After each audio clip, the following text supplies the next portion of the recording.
You wake up to the sound of silence, so profound it almost feels alive. The kind of silence that swallows footsteps, whispers, and even the faint rustle of ancient parchment. Imagine walking through corridors where light never fully reaches, where shadows linger long after the candle has flickered out, and the air smells of centuries-old ink, dust, and hidden histories.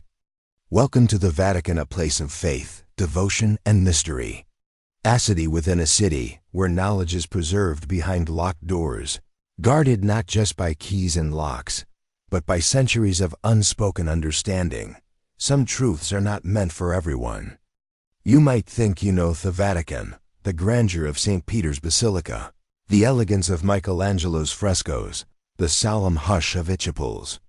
But what if I told you there is another side, a hidden world beneath the polished marble, where secrets have been buried so deeply that only a select few even know they exist? Behind the tapestries, within archives, inside locked chambers that the public has never glimpsed, lie documents, letters, and manuscripts so dangerous, so unsettling, that the Church has never dared to release them. These are the 13 Vatican files that will never be made public. And for reasons that may chill your very understanding of history, they are not meant to. Imagine opening a file and feeling a pulse of dread, a quiet, creeping sensation that the knowledge within could change everything you thought you knew. Some of these documents speak of vanished popes, men and women who disappeared without a trace, leaving the world questioning whether they were victims of human treachery, divine intervention, or something entirely unexplainable. Others are letters, meticulously erased, destroyed, or censored, containing confessions, warnings, and knowledge that could unravel centuries of human belief. And then there are manuscripts, fragile, illustrated, and incomprehensible, that hint at rituals, powers, and truths we are not ready to comprehend. But why does the Vatican keep these files hidden? Perhaps some knowledge is too powerful, too dangerous, or too destabilizing. Perhaps the Church, as the keeper of centuries of human history, carries the weight of what happens when truth is revealed. Too soon, or to the wrong eyes.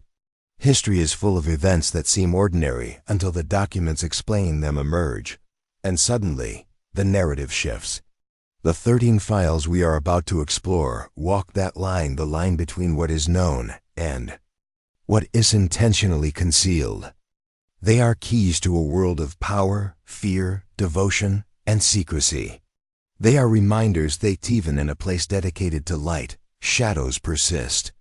We begin our journey with the archive that never sleeps, a place so vast that scholars say a lifetime would not suffice to explore its endless shelves. Imagine a cellar stretching further than the eye can see, filled with manuscripts older than kingdoms, scrolls that hum with hidden knowledge, and silent guards who have sworn to never speak of what they protect. The archive is not just a repository of history, it is a living organism of memory and secrecy. Within its walls, the faintest noise, a dropped quill, the scrape of a foot feels amplified, a whisper in the vast cathedral of forgotten knowledge. Yet, what draws us here is not just the awe, but the questions. What is the nature of the knowledge hidden here? What power does it hold, and why must it remain concealed? Some say that within these walls are the answers to questions humanity has dared not ask. The origins of certain events, the manipulations that shaped the course of nations, the very mechanics of faith and human desire intertwined. Others whisper that opening even one of these files is an invitation to madness, or at the very least, to truths that will haunt you long after the candle has burned out. The Vatican is more than a city, more than a church, more than a symbol of faith. It is a labyrinth, a maze of human ambition, divine aspiration, and secrets too potent for the unprepared mind. And the 13 files we will uncover each represent a doorway into vanished popes, forbidden letters, masked figures, cryptic codices, secret rituals, lost manuscripts, and the silent, eternal watchers who guard them. Each file is a story, a whisper, a fragment of the history the world was never allowed to read. As we proceed, Allow yourself to feel the calm off-night, the gentle tension that comes with a story meant for bedtime, yet filled with unsettling truths. This is not just a tale of history, it is a meditation on secrecy, power, and human curiosity. It is an invitation to explore the spaces between fact and legend, certainty and speculation. And though we walk quietly through these corridors, do not forget, the echoes of what has been hidden will linger, and some whispers may never fade completely. By the end of this journey, you may question what you believe about history, about power, and about the nature of knowledge itself. You may feel awe, fear, or fascination. But above all, you will have glimpsed the shadows bend the Vatican's brilliance. The files we will explore are dangerous, not because they are evil, but because they are truth wrapped in centuries of human ambition and divine secrecy. So take a deep breath, step lightly, and let the candlelight guide you. We are about to enter the realm of the 13 Vatican files that will never be made public, and the secrets they hold are far more profound than most could ever imagine. Imagine stepping into a place where time itself seems to pause, where the air is thick with the weight of centuries, and every whispered breath seems to echo into eternity, a place where knowledge that could reshape the very foundation of humanity is stored under lock and key, guarded not merely by physical barriers, but by generations of devotion, secrecy, and fear. And this is the Vatican Secret Archives, a labyrinth of endless corridors and towering shelves so immense that even the most diligent scholar could spend a lifetime wandering its halls and still touch only a fraction of the manuscripts contained within, where each book, each scroll, each fragile parchment carries the weight of ideas that were deemed too dangerous, too transformative, or too disruptive for the world to handle. And as you move deeper into the dimly lit passageways, the smell of aged paper, ink, and the faint metallic tang of candlelight mingles in the air, creating a sensory experience that is most tangible, a reminder that this is not merely a building or a library, but a living organism, a breathing testament to the human desire to preserve knowledge while also controlling it. And the walls themselves seem tahm with the secrets of the past, as though the very stones remember what has been written, erased, and forbidden. And as your eyes adjust to the darkness, you notice the faint outlines of figures, archivists, cloaked in shadow, moving silently from one section to another, their footsteps muted against the ancient stone floors, their hands brushing over vellum and parchment with reverence and caution, for even the smallest disturbance could awaken consequences long thought dormant.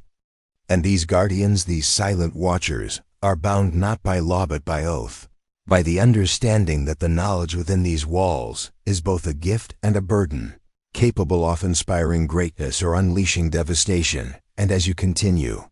forward, the endless rows of shelves seem to stretch beyond sight, stacked with codices so old that the ink has begun to fade into ghostly impressions, illuminated only occasionally by the flicker of candlelight, revealing illustrations so intricate and symbolic that they seem to contain messages not merely for the eyes, but for the mind, for the soul, and even for those who dare to think beyond the veil of ordinary perception. And among these countless manuscripts lie texts whose objects are so forbidden that the mere act of reading them has driven men to madness, works detailing rituals that question the nature of divinity, chronicles of events hidden from the public, letters that confess acts of unimaginable consequence, and diagrams whose meanings remain so cryptic that scholars have debated them for generations without consensus. And yet, the allure is undeniable, a magnetic pull that draws the curious and the brave. For within these pages lies the tantalizing possibility of truths humanity was never meant to uncover. And as you pause to consider the enormity of this place, you begin to hear faint whispers, almost imperceptible, the rustle of parchment, the soft hiss of candle flames, the subtle creaking of the library settling under its own weight. And you realize that this archive does not sleep, not in any ordinary sense, for it is alive with memory, with the residue of countless hands that have touched these texts, with the energy of knowledge too potent to be confined, and somewhere deep within this vast silent cathedral of thought lies the first of the records, a document so carefully hidden that only the most trusted of the Vatican's elite have ever glimpsed its contents, and rumors claim it holds revelations that could destabilize institutions, challenge doctrines, and reframe the of human history. A record so perilous that even the highest officials are forbidden to read it aloud, for that knowledge, once spoken, has a way of spreading beyond the confines of control, and you can feel that tension pressing down upon you, a mixture of awe, fear, and irresistible curiosity. And as your fingers trace the spines of ancient books, you imagine the countless scholars who have walked these halls before you, their footsteps fading into legend, their discoveries lost, hidden, or erased, leaving only fragments of their insights, tantalizing hints that stir the imagination and haunt the mind. And each turn of the corridor seems to present another choice, another path, deeper into the labyrinth, where one could vanish for days, weeks, even lifetimes, absorbed entirely in the pursuit of what is hidden, and the scale of it all is almost incomprehensible. The sheer number of texts, scrolls, letters, and codices dwarfing any ordinary library, and yet, for all its immensity, there is a precision, a meticulous order imposed upon the chaos, catalogs maintained by hand, cross-referenced with care, notes written in code, annotations in margins in ink that glows faintly under certain lights, all ensuring that secrets are preserved but remain inaccessible to the uninitiated. And the psychological weight of this responsibility hangs heavy in the air, as though the walls themselves understand the consequences of knowledge falling into unworthy hands. And as you pause in a quiet alcove, the candlelight flickering over the covers of a particularly ancient tome, you wonder what it would be like to actually read the hidden record, to touch its pages, to unlock the secrets it contains. And a shiver runs down your spine, not from the cold, but from the awareness that some knowledge has a life of its own, a dangerous vitality, and that even curiosity is a double-edged sword. For once you seek the truth, it may find you, altering your perception, reshaping your understanding, and echoing through your mind long after you leave the halls of the archive. And yet, despite the fear, the warning, the weight of responsibility, there is an irresistible pull, a sense that the answers humanity has longed for might exist here, in these corridors of silence, among the guardians, the manuscripts, and the whispered warnings, waiting for someone brave enough or perhaps foolish enough to uncover them. And as you take a final step deeper into the archive, the shadows stretch before you, the candlelight dances across the spines of books that contain worlds within worlds, and the archive seems to exhale, a quiet acknowledgement that it has observed countless seekers before, that it will witness countless more, and that the secrets it guards are eternal. And somewhere within that eternity lies the first record, waiting, whispering, daring you to discover it. And in that moment, the vastness of the archive, the enormity of its power, and the depth of the secrets contained within become almost overwhelming. A reminder that knowledge is both a treasure and a curse, and that in the heart of the Vatican's secret archives, one can feel the pulse of history itself, beating slowly, inexorably, and with it, the silent warning, not all secrets are meant to be known, and some doors, once opened, can never be closed again. Imagine a moment in history so charged with tension, so heavy with anticipation, that the very air seems tottering with the weight of expectation. A moment when the fate of nations, the course of faith, and the whispers of hidden knowledge all converge into a single point of uncertainty. And at the heart of this moment stands the Pope, a man revered by millions, the earthly representative of divine authority, whose presence alone commands awe, devotion, and fear. And yet, without warning, without reason, without explanation, he vanishes suddenly from sight, from memory, from the chronicles of those who should have recorded him, leaving behind a vacuum that chills the bones and unsettles the mind. A disappearance so sudden, so complete, that it defies theordinary understanding of human capability. And as you step into the corridors of the Vatican to witness the echoes of this event centuries later, you feel the residual tension, as if the walls themselves remember the day their sovereign vanished, a silence heavier than any ordinary absence, a void that swallowed voices, prayers, and even the careful rituals meant to honor continuity. And the courtyards, usually filled with reverent processions, are now empty, ghostly, as if the air itself recoils from the incomprehensible truth. And the cardinals, fedvisors, the priests, the servants, all those entrusted with knowledge and duty, find themselves immobilized in a collective bewilderment, their faces pale, their hands trembling, their eyes wide with a mixture of fear, disbelief, and the instinctive understanding that something is deeply, profoundly wrong. And outside the Vatican, the city trembles with whispers and rumors, commoners and nobles alike exchanging nervous glances, pondering whether this is divine punishment, political machination, or some cosmic interference. And the historians, scholars,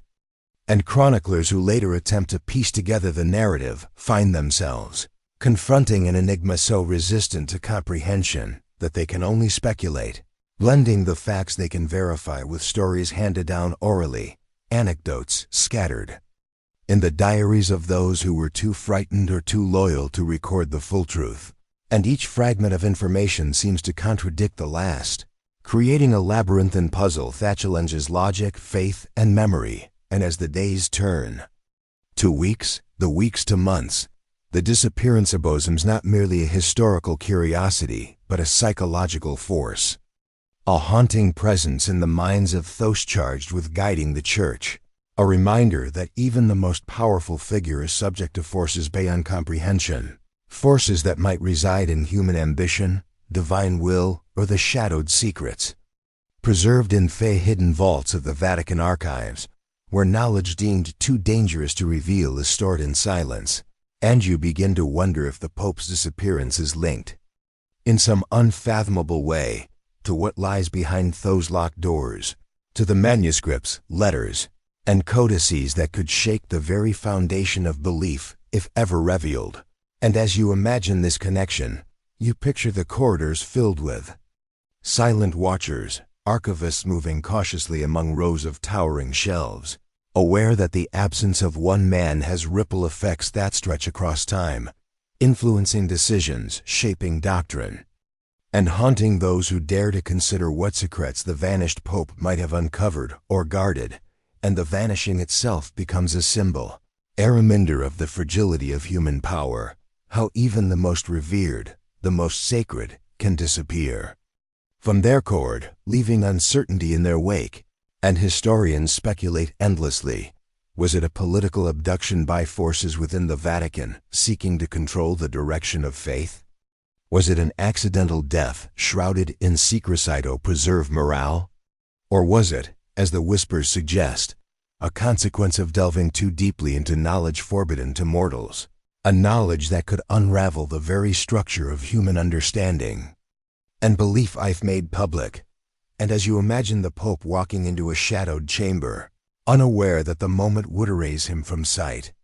you feel the tension of centuries pressing against your mind, the eerie certainty that secrets, once discovered, have a will of their own, and those who encounter them may be claimed by history, erased from memory, leaving behind only questions that resonate through corridors and libraries alike. And the Church, faced with the sudden absence of its leader, must act, maintaining ritual, appearances, and faith among the masses, while internally grappling with terror, uncertainty, and the gnawing sense that something inside its own walls has conspired to alter destiny. And the people outside cannot understand, only feel the anxiety, the ripple of power suddenly unmoored, the unease that spreads through the streets, markets, and homes as rumors of divine wrath, treachery, and conspiracy take hold. Each story more sensational, more chilling than the last, each detail feeding into the collective anxiety. And you sense that the disappearance is not merely physical. but symbolic, representing the unknown, the forbiddens, and the limits of human comprehension. And that centuries later, when scholars attempt to reconstruct these events, they confront a puzzle deliberately left incomplete, a tapestry woven with omissions, censored letters, vanished diaries, and coded notes that hint at truths too dangerous to publish. And every time a historian attempts to impose order, the archive itself seems to resist, as if it remembers, as if it protects what must remain secret. And the more you contemplate the story, the more you feel the shadow of this absence stretching across time, linking the vanished Pope to the other secret Vaticans yet to be revealed, to manuscripts, rituals, and letters that whisper of forbidden knowledge, hidden power, and the delicate tension between faith, ambition, and secrecy. And in this moment, you understand the chilling resonance of Fides Apparens. It is not simply a story of one man, but a reflection of humanity's desire to know, to control, to seek truth, and the dangerous consequences that follow when some truths are too heavy, too potent, or too uncontainable.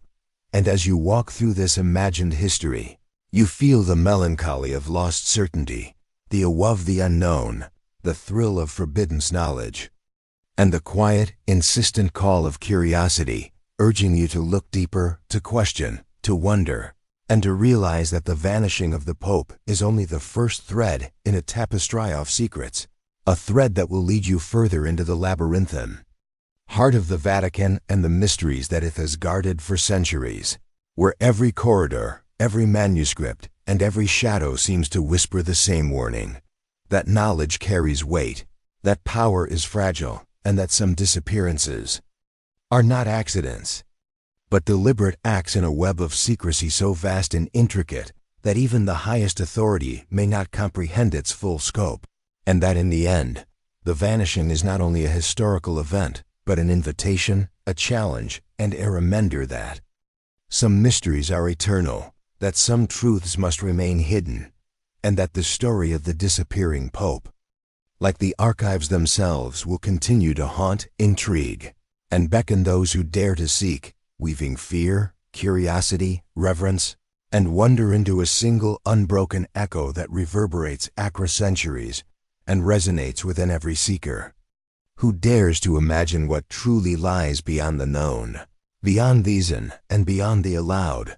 leaving you suspended in awe, haunted by absence, and mesmerized by the whisper of secrets that will never fully be revealed.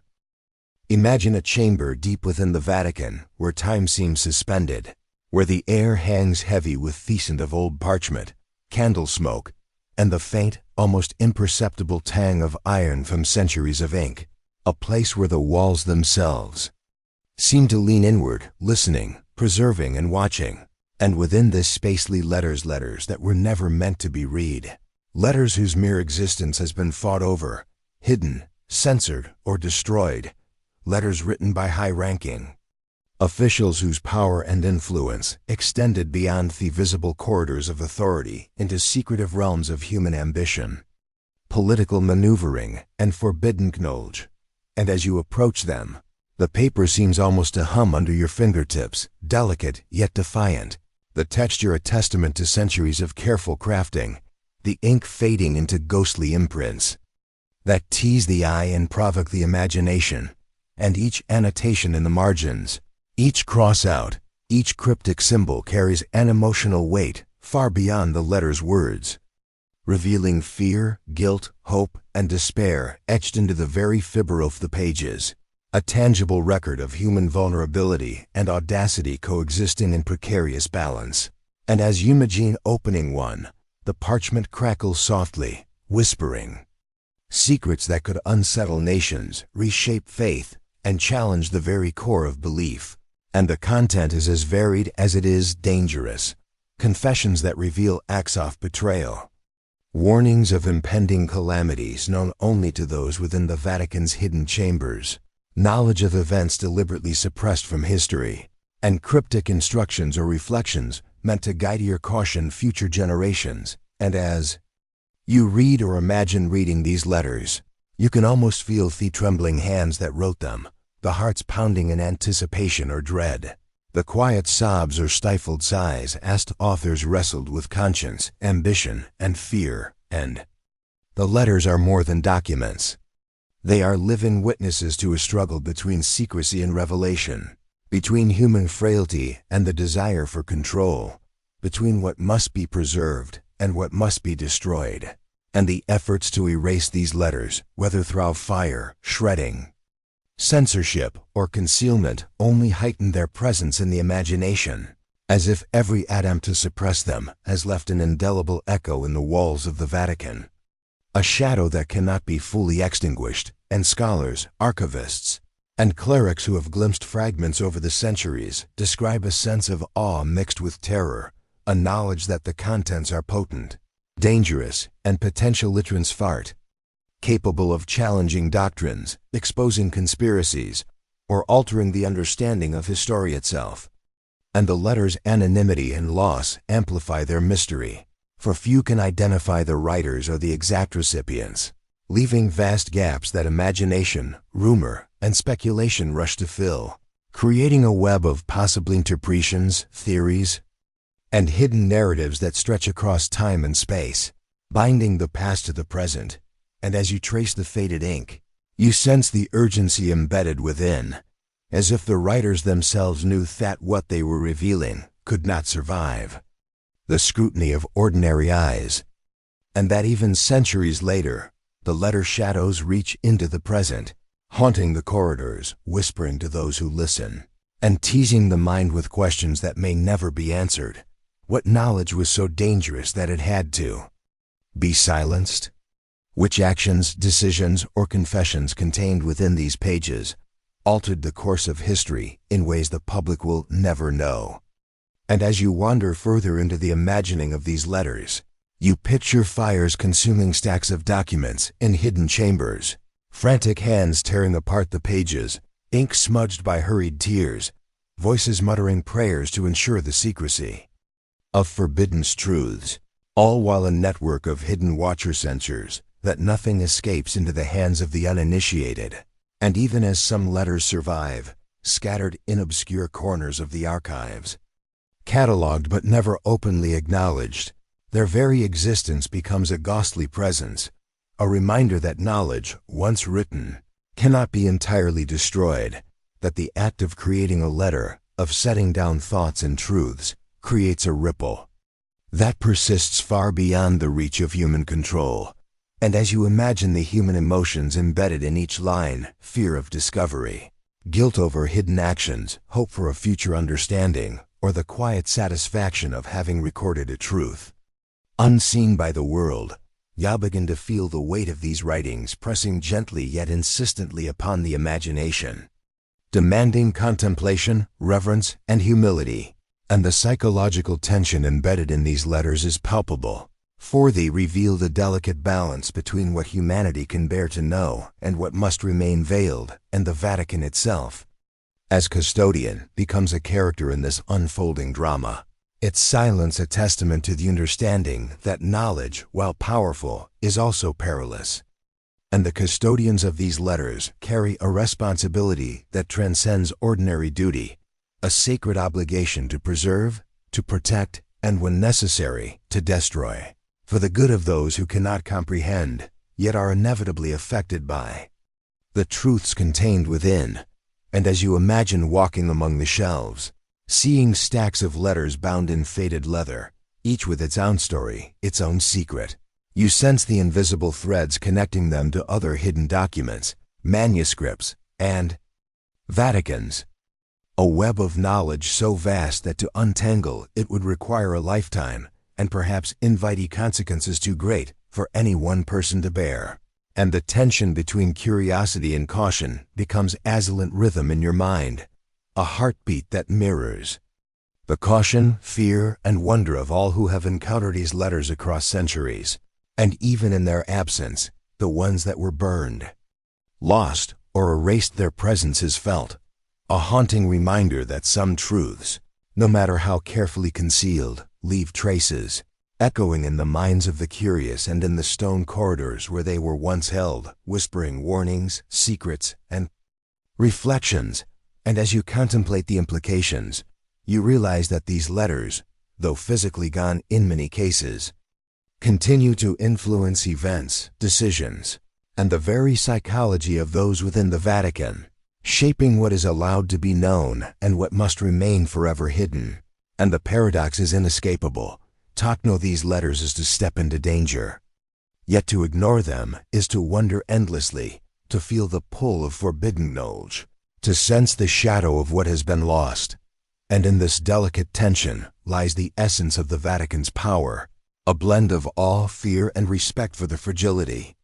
of human understanding. And as you imagine countless hands that have written, hidden, discovered, or destroyed these letters, the quiet desperation, the courage, the sin, and the devotion, you sense that history is not merely a record of events, but a tapestry woven from secrets, silences, and the weight of what is left unsaid. And that in the end, the letters that burn in silence are more than documents. They are living echoes of humanity's most intimate fears, desires, ambitions, and regrets. And though they may never be read by ordinary eyes, their influence resonates through time, whispering lessons, warnings, and possibilities that continue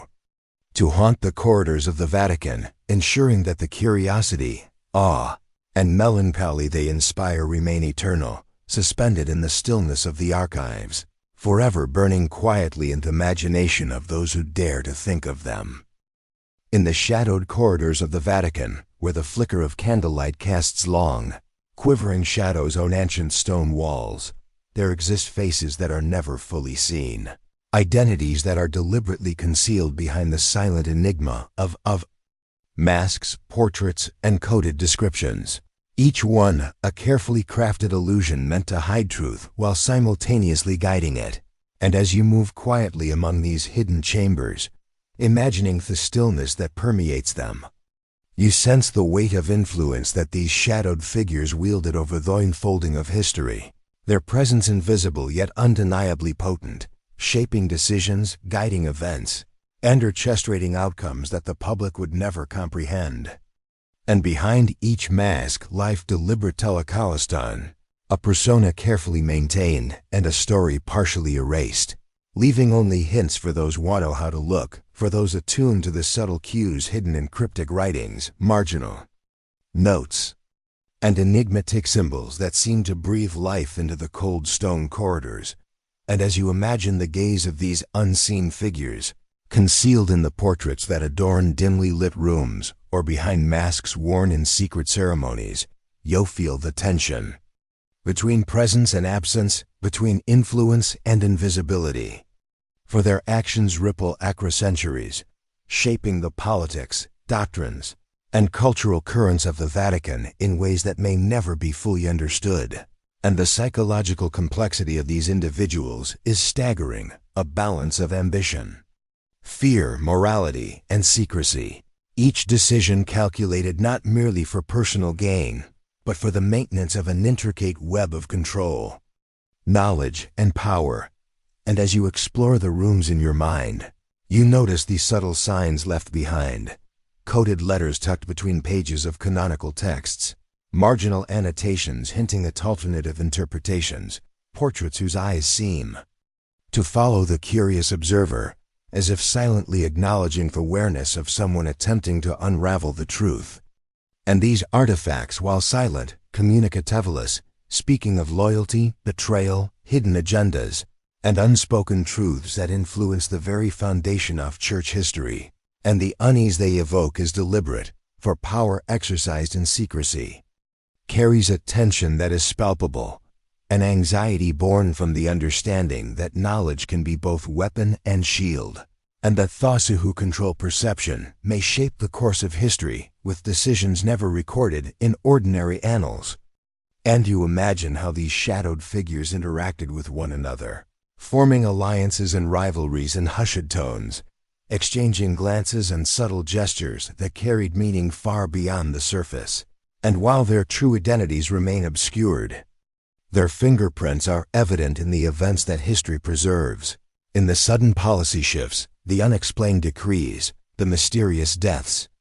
or disappearances that align too neatly with secret intentions to be coincidental. and the human psychology behind such secrecy is profound. A constant negotiation between self-preservation and ambition, conscience and expedience, faith and manipulation. And as you contemplate this, the eerie feeling of watching unseen observers,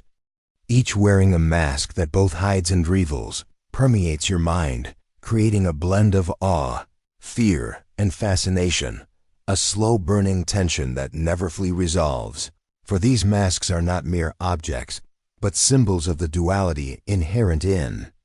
power and secrecy, the delicate dance between transparency and concealment. And as you consider their influence over Vatican affairs, it becomes clear that history as we know it may be a curated narrative, shaped not only by what is recorded, but also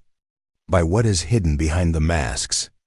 And the portraits, often painted with meticulous care, reveal subtle expressions, slight tilts of the head, half smiles, or eyes that seem to glimmer with unspoken knowledge, clues left for the perceptive, hints at intentions that may have altered the trajectory of events in ways history will never officially acknowledge. And within this quiet tension, the corridors themselves become witnesses, their stone surfaces absorbing whispers, footfalls, and gestures, remembering the secrets even when the faces have long faded into obscurity. And as you imagine tracing the paths of these shadowed individuals moving between private chambers, libraries, and hidden alcoves, you sense the orchestration of influence as deliberate as it is invisible. Each maneuver calculated to preserve power while shaping outcomes according to a vision understood only by the few behind the masks. And you can almost hear the faint shuffle of feet on polished stone, the soft closing of doors, the rustle of parchment. As orders are written, instructions passed along invisible lines of authority, each act seemingly mundane but loaded with consequences that will ripple through decades and even centuries. And the masks themselves, whether literal or metaphorical, are imbued with the duality of concealment and revelation. For they protect the wearer while simultaneously communicating subtle messages to those attuned their signals, a secret language of power written in the tilt of a head, the shadow of a smile, or the precise positioning of an eye within a portrait. And the enigma deepens when considering the coded descriptions in Vatican archives. Cryptic notations that hint at identities while refusing to disclose them fully, suggesting that these figures deliberately manipulated perception, ensuring that only those with sufficient understanding or permission might grasp their significance. And the implications are staggering. Entire decisions, theological and historical events may have been influenced by individuals whose names and faces have been deliberately obscured, and yet their presence is tangible, resonating in the documents, the architecture, and the institutional memory preserved within the Vatican walls. And as you imagine uncovering these identities, the suspense mounts, for to reveal a shadow is to potentially rewrite parts of the Church's history, to challenge accepted narratives, to confront the delicate interplay between human intention, secrecy, and recorded truth, and the tension between what is known, what is guessed, and what is deliberately hidden creates a narrative that is at once enthralling and unnerving, a slow, quiet exploration into the human psychology of secrecy, the seductive pull of unseen influence, and the moral weight of actions performed behind masks. And the corridors, chambers, portraits, and annotations all seem to breathe with this tension. Each artifact a witness to the lives, decisions, and concealed ambitions of those who walked these halls, leaving behind a traceable yet frustratingly incomplete record. And as you linger in this imagined space, the cumulative weight of these hidden lives, their decisions, and their subtle manipulations fills the mind with awe, melancholy, and a profound sense of curiosity. And you sense that history is not merely a sequence of events, but a tapestry woven with invisible hands, shadowed motives, and masked actors. And that the uncovering of these faces, if ever possible, would not simply satisfy curiosity, but could illuminate, reshape, and challenge everything previously believed, leaving you suspended between revelation and uncertainty, fascination and unease, and in that suspended moment, you feel the quiet, insistent pull of the masks themselves, inviting you to peer closer, to wonder, and to acknowledge that some secrets are eternal, residing behind faces that history may never fully recognize, yet whose presence continues to shape, subtly but inexorably, the course of the Vatican, the decisions of the powerful, and the perception of all who attempt to peer into the shadows. And in this immersive contemplation, you realize that the hidden, masked figures are not merely historical curiosities, but enduring symbols of the tension between secrecy, influence, and human understanding, a reminder that even in the light of day, some truths remain deliberately, irrevocably, and dauntingly concealed. Deep within the labyrinthine heart of the Vatican, behind locked doors and guarded corridors, rests an object of fascination and fear, a manuscript so enigmatic, so suffused with both knowledge and danger, that its very existence is whispered of in hushed tones among scholars, clerics, and archivists alike. And this is the Codex of Shadows, a book whose presence exerts an almost gravitational pull on the imagination, drawing those who dare near into a world where light and darkness intertwine. And as you envision the Codex lying upon its pedestal in a private chamber, illuminated by the flicker of a solitary candle, you notice the intricate symbols etched upon its cover, each one vibrating with hidden meaning, arcane power, and a subtle insistence that it be observed, contemplated, and perhaps feared. For these symbols are not mere decoration, but a language of the unknown, designed to communicate truths that the human mind may struggle to fully comprehend. And the illustrations within the pages are equally haunting, depictions of rituals performed in secret, of beings both human and otherworldly, and of landscapes that seem impossibly real and impossibly alien all at once. And as the light shifts, the ink itself appears to change, revealing new patterns, subtle alterations, and hidden messages that might escape the inattentive eye, creating the sensation that the book is alive, conscious, and responsive to those who attempt to engage with it. And the psychological tension this engenders is profound, for the Codex exists as both a lure and a warning, tempting the curious to uncover what is forbidden, while simultaneously presenting the undeniable danger that such knowledge may be too great for mortal minds to safely hold. And throughout history, countless individuals have attempted to study its contents, each drawn by a combination of ambition, devotion, curiosity, or the promise of forbidden power. Yet each has found the endeavor fraught with peril, often resulting in fear, accidents, or even madness, as though the Codex itself exercises a protective will, repelling those not prepared to navigate the perilous intersection of insight and danger. And you can almost feel the tension radiating from the manuscript, a quiet, inexorable force that asserts itself upon the minds of those who approach, demanding respect, humility, and caution. And in this chamber, time seems to stretch, contracting and expanding in accordance with the reader's perception, as though the Codex manipulates reality subtly, adjusting the flow of thought, perception, and even emotion, creating an immersive experience that is simultaneously exhilarating and terrifying. And the moral questions it raises are profound. Should humans pursue knowledge beyond their comprehension? Should the thirst for understanding override the natural boundaries that safeguard sanity and morality?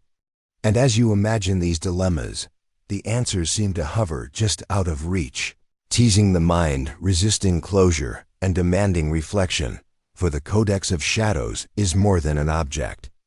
It is a mirror to the deepest recesses of human curiosity, ambition, and vulnerability, reflecting both the potential for greatness and the risk of ruin. And the attempts to study it over centuries have left traces, fragments of understanding, notes hidden in margins, annotations written in code,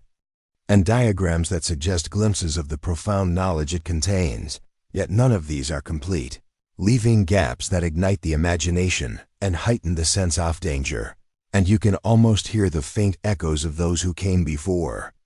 whispers carried on the air, lingering in the shadows of the chamber, each recounting experiences of awe, terror, and revelation, as though the codex preserves the memory of every encounter,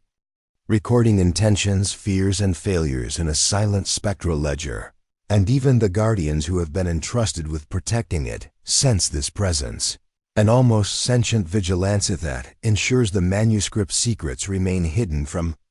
those unprepared to bear them. And as you imagine it tracing your fingers along the edges of its pages, feeling the texture of parchment that has absorbed centuries of care, reverence, and fear, the illustrations seem to shift beneath your gaze, ink curling, forming new shapes, figures emerging and dissolving as though the codex itself communicates through movement, a silent language understood only by those attuned to its rhythms, and the tension between curiosity and caution becomes almost unbearable, a psychological tightrope stretched across the chasm of forbidden knowledge. For to look too long, to seek too deeply, may invite consequences that extend beyond mere understanding, reaching into the realm of madness, obsession, or spiritual disturbance. And the Vatican, aware of this, has always maintained secrecy, restricting access to only the most trusted, those who have sworn oaths of silence, discipline, and absolute discretion. Yet even these individuals are not immune to the codex's influence, for the manuscript has a way of drawing the mind inward, compelling reflection, questioning, and sometimes confrontation with personal fears, ambitions, and hidden desires. And as centuries pass, the codex accumulates layers of history, memory, and ritual, becoming both a repository of knowledge and a living entity within the archives, its presence shaping decisions, guiding ceremonial acts, influencing the clandestine choices of the Church's custodians, and leaving subtle traces that ripple through time, affecting practices, doctrines,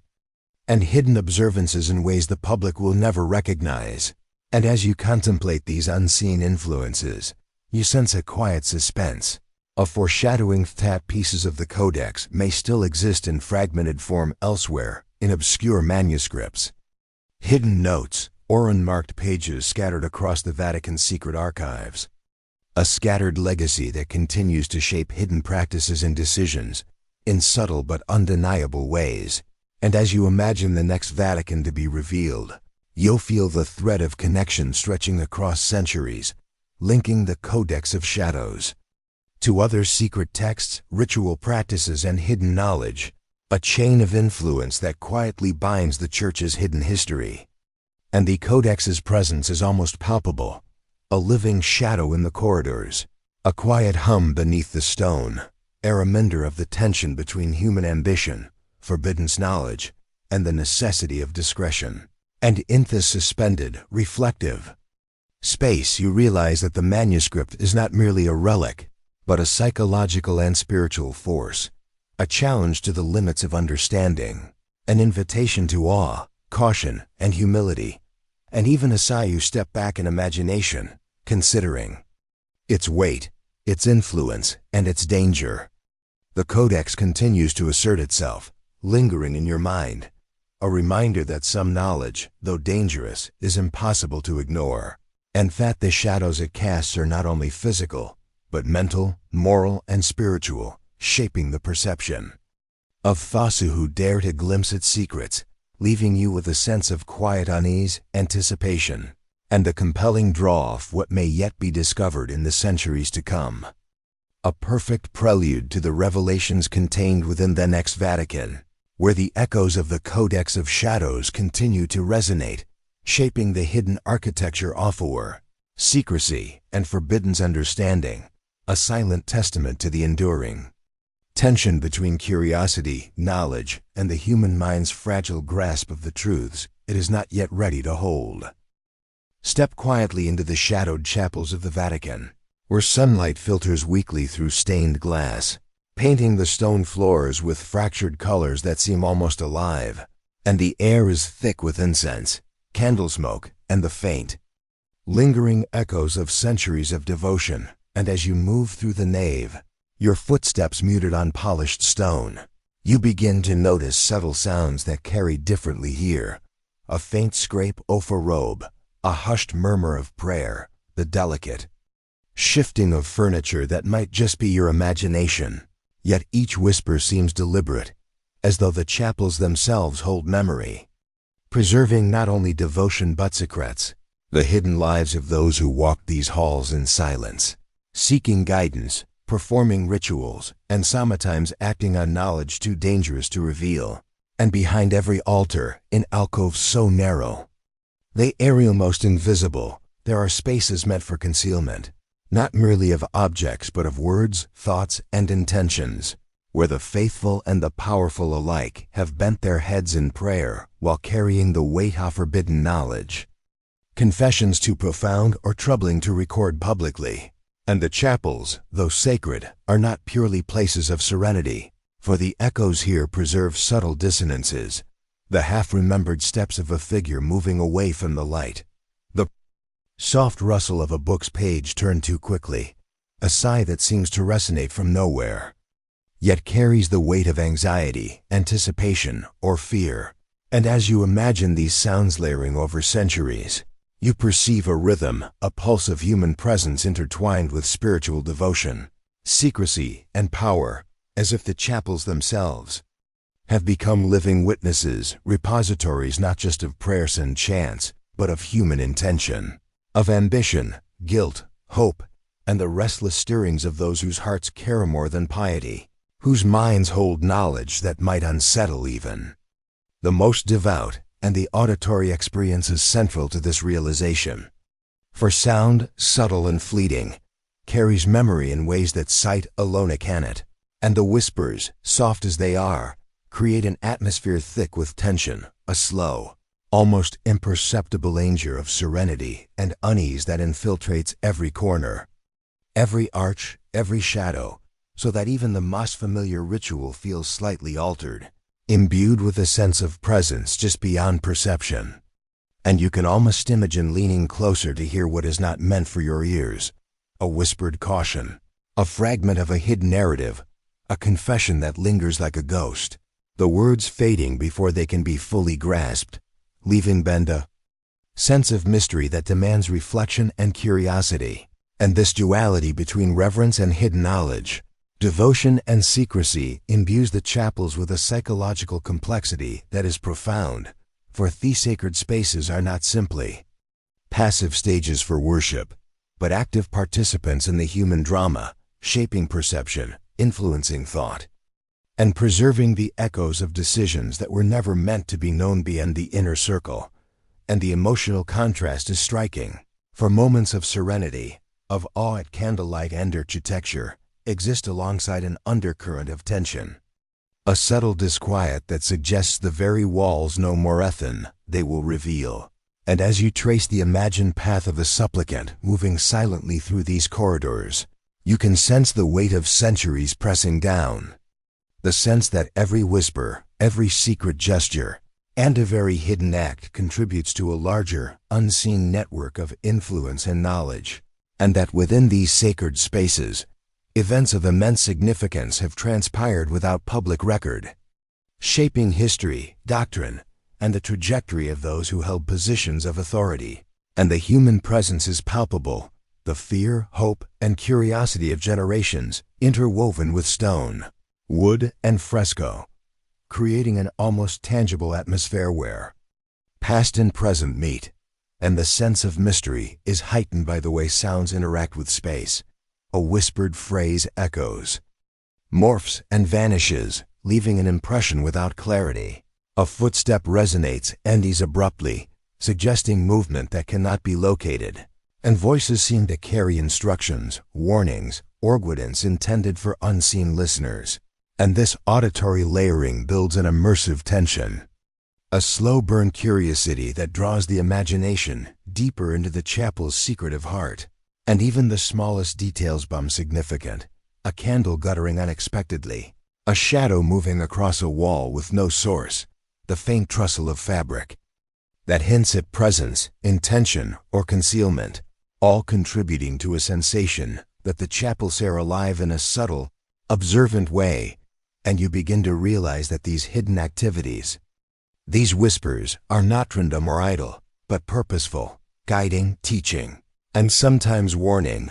A quiet choreography that preserves forbidden knowledge, ritual precision, and instructions that may reach beyond the chapel itself, linking to other hidden archives, manuscripts, and Vaticans. And the moral and psychological weight of this realization is profound, for it suggests that sanctity and secrecy coexist, that reverence may conceal disquiet, and that even the most serene spaces hold consequences that the uninitiated cannot perceive. And as centuries pass, the pattern persists, the whispers continue, and those who listen, even in imagination, can sense the invisible threads connecting. Seemingly innocuous acts of devotion to decisions, practices, and knowledge that remain deliberately hidden from the world, and the tension is heightened by the human psychology at play. For those who navigate these spaces, knowingly or not, must balance faith, curiosity, and fear, and every gesture, word, or prayer carries the potential to uncover, misinterpret, or misstep, suggesting that secrecy is as much a protective measure as it is a control, a way to ensure that dangerous knowledge remains inaccessible while still exerting influence in subtle, almost imperceptible ways. And you imagine a young acolyte kneeling in a side alcove, hearing faint instructions whispered by a superior, words whose meaning may not be clear until decades later, instructions that influence the actions, thoughts, or even the recording of events. And as you consider this, the chapel's layered complexity emerges: physical space, auditory experience, human emotion, and hidden knowledge intertwining to create a setting that is simultaneously sacred and secretive, familiar and unknowable, serene and unsettling. And the effect is both immersive and reflective, a meditation on the delicate interplay between what is seen and what is hidden, what is spoken and what remains whispered. And as you move through the imagined space, following footsteps that vanish into echoes, listening to murmurs that hint at larger truths, the sense grows that these chapels are not merely buildings, but sentient witnesses, silent guides, and keepers of dangerous knowledge that may one day direct a curious seeker toward other Vaticans, manuscripts, or archives, creating a chain of influence that transcends generations. And the emotional resonance is heightened by contrast, the serenity of devotion interwoven with the unease of secrecy, the reverence of prayer coexisting with the tension of forbidden insight. And in this suspended, reflective state, you begin to understand the profound psychological and spiritual significance of the chapels, where whispers do not simply fade but linger, resonating across time, guiding, warning, and shaping those who dare to listen, leaving you with the haunting realization that even sacred space are not immune to secrecy, and that the echoes of these whispered words, actions, and rituals continue to influence, subtly yet inexorably, the unfolding story of the Vatican, its hidden knowledge, and the human beings who navigate its shadowed, sacred halls forever suspended between the known and the unknowable, the visible and the invisible, the serene and the mysterious. Deep within the hidden chambers of the Vatican, behind corridors that twist like the memory of a dream, there exists a space so secretive that few have ever laid eyes upon it, a sanctum where rumors speak of rituals performed in absolute secrecy, where flickering candlelight dances across stone walls, casting shadows that seem almost alive, and the air is thick with incense, the scent mingling with something subtler, almost metallic, that suggests both devotion and danger. And as you imagine approaching this chamber, the faint murmur of chants reaches your ears, low and rhythmic, vibrating through the floor and walls, creating a resonance that penetrates bone and thought, an auditory tapestry designed to draw participants deeper into the experience. And within that circle of soft light, figures in ceremonial garb move with precise intention, robes brushing stone floors, hoods shadowing faces, hands tracing patterns whose meaning is known only to the initiated, and every gesture, every whispered word seems imbued with layers of significance, both spiritual and forbidden, a dance at the edge of morality and secrecy, where devotion intertwines with hidden knowledge, and the psychological tension of participation, or even imagined observation, is almost unbearable, for the mind recognizes both the sanctity of ritual and the danger of knowledge that is not meant to be exposed. And as centuries of these clandestine Assyrians accumulate, the chamber becomes a vessel of memory, absorbing every step, every word, every flicker of candlelight, creating an invisible palimpsest where intention, fear, ambition, and devotion leave a tangible, almost sentient imprint, and the whispers of participants seem to linger in the stone. A subtle hum that resonates for those sensitive to the hidden currents of influence, as though the rituals themselves preserve not just faith but power, shaping events, guiding decisions, and subtly influencing human behavior beyond the confines of the chamber. And you can almost sense the duality of the experience, the interplay between spiritual aspiration and transgressive action, where the boundaries of sacred practice are stretched, and yet the participants with solemn reverence, aware that their actions occupy a space both holy and dangerous, a liminal realm where understanding is incomplete and certainty is impossible, and the ceremonial garb, with its intricate embroidery, hidden symbols, and muted colors, serves both as protection and as an instrument of identity, marking participants as members of a hidden tradition, and yet preserving their anonymity, leaving observers and even scholars to imagine the individuals behind the hoods, their motives, fears, and ambitions, and fetchings themselves seem to pulse with life, a living language that communicates meaning beyond words, affecting perception, emotion, and even thought, drawing participants and witnesses alike into a shared rhythm that transcends ordinary experience, a rhythm that lingers long after the ceremony concludes, echoing through the corridors and into the minds of those attuned to its resonance. And the room is filled with objects of power, chalices, icons, scrolls, and artifacts whose provenance is obscure, each contributing to the ritual's potency and its psychological impact, creating an environment where human senses are heightened, intuition is sharpened, and awareness of hidden forces is unavoidable. And as you envision the ritual unfolding, you feel the weight of secrecy pressing against the imagination, the almost unbearable tension of knowing that what is observed is only a fraction of the truth, that every gesture, chant, and artifact carries layers of meaning inaccessible to outsiders, and the influence of such ceremonies, while subtle, is profound. For over centuries they have shaped not only the beliefs and behaviors of participants, but also decisions, policies, and the preservation of knowledge within the Vatican, leaving traces that ripple through time, unseen and largely unrecorded, yet deeply consequential, and the ethical and psychological dimensions are equally compelling. For the rituals force confrontation with questions of morality, power, and human curiosity, challenging the limits of understanding and the boundaries between what is permitted and what is hidden. And as the imagination traces the circle of figures, moving in unison, chanting in voices that rise and fall like a tide, you sense the intense concentration, the shared commitment to a purpose known only to the initiated, a purpose that remains deliberately obscured, creating suspense and curiosity for anyone attempting to comprehend it from outside. And the flickering candlelight seems to respond to a movement, shadows elongating, retreating, and intertwining, so that even the room itself appears to participate in the ceremony, a silent observer, witness, and perhaps even co-conspirator, amplifying the sense of mystery and tension. And as you imagine tracing the symbols on the floor, noting the careful placement of objects and the choreography of movement, it becomes clear that the ritual operates on multiple levels: physical, psychological, spiritual, and social, each layer reinforcing the others, creating an experience that is immersive, transformative, and profoundly secretive. And while the participants may leave the chamber at the end, the echoes of their actions remain, reverberating in hidden alcoves, archival spaces, and even in the minds of those who maintain secrecy of the practice,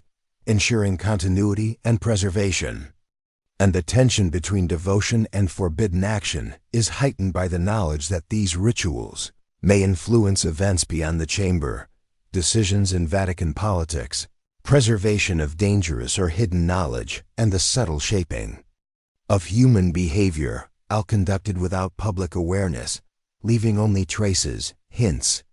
and rumors to tantalize future generations. And as you consider the possible consequences, the mind struggles with the ambiguity. Are these rituals acts of spiritual devon, instruments of power, psychological experiments, or something altogether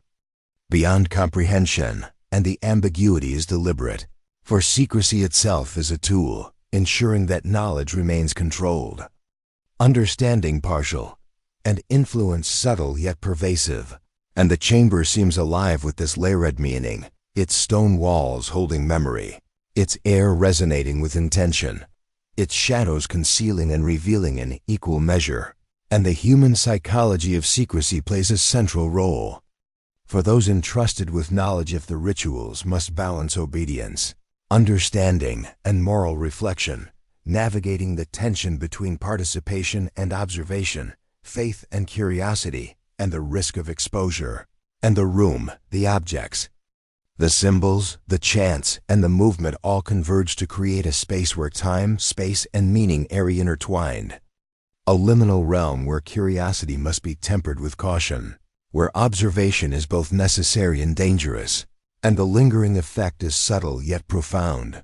The whispered memory of the ritual, the sense of awe and danger, the awareness that actions unseen may echo across decades,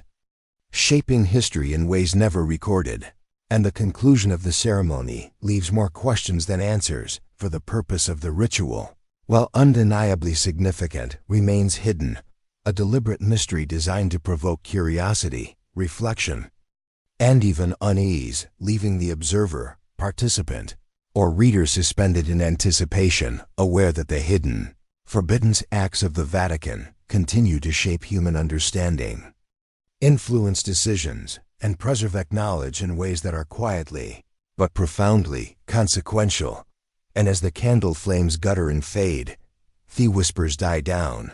But the memory of the ritual, the tension between secrecy and devotion, and the subtle power it wields, persists, drawing the imagination onward, teasing with the promise of revelation, and leaving you with a lingering, unresolved question. What is the true purpose of the forbidden ritual? And how deeply does its influence extend beyond these walls into the hidden currents of the Vatican itself? Hidden deep within the labyrinthine corridors of the Vatican, where the air is heavy with the scent of aged parchment, ink, and candle smoke, there exists a collection of manuscripts that were once Mediculus Licatiga, carefully preserved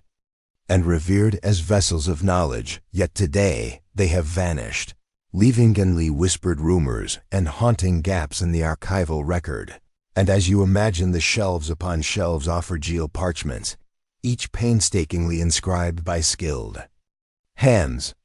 adorned with intricate illuminations that shimmer under the flicker of candlelight, you sense the profound weight of what has been lost. For every manuscript represented not only the accumulation of human effort, but also the distilled knowledge, insight, and artistry of centuries, and the encoded writings within them, carefully constructed ciphers, symbolic notations, and cryptic marginalia, hinted at truths that were dangerous, controversial, or beyond ordinary comprehension. And the painstakingly created illustrations, illuminated with gold leaf, delicate pigments, and subtle symbolism, conveyed meaning as much as words, depicting events, figures, and rituals that may have rewritten accepted narratives. Yet now these manuscripts are gone, leaving empty spaces in their once ordered niches. A void that evokes both awe and unease. And as you trace the imagined contours of these vanished works, you sense that their disappearance was no accident, that powerful forces within the Vatican may have orchestrated it with deliberate intent, motivated by fear, ambition, or the desire to control the flow of knowledge. And the consequences of this loss are staggering. For without these manuscripts, Entire branches of history, theology, and esoteric understanding have been altered, edited, or erased, creating gaps that scholars and seekers can only speculate about. And as you imagine the painstaking process of their creation, the hours spent by scribes bent over quills, the layering of pigments, the careful arrangement of symbols, the collaborative work of artists, theologians, and archivists, you feel the weight of their absence, the profound silence left behind, and the subtle tension between preservation and concealment. For every vanished manuscript represents not merely a loss of text, but a deliberate act of shaping reality, controlling narrative, and determining which truths the world may see and which must remain hidden. And the psychological and moral weight of such actions is immense, raising questions about power, secrecy, and the human impulse to protect, manipulate, or erase knowledge. And as you imagine the missing manuscripts, you sense their invisible influence,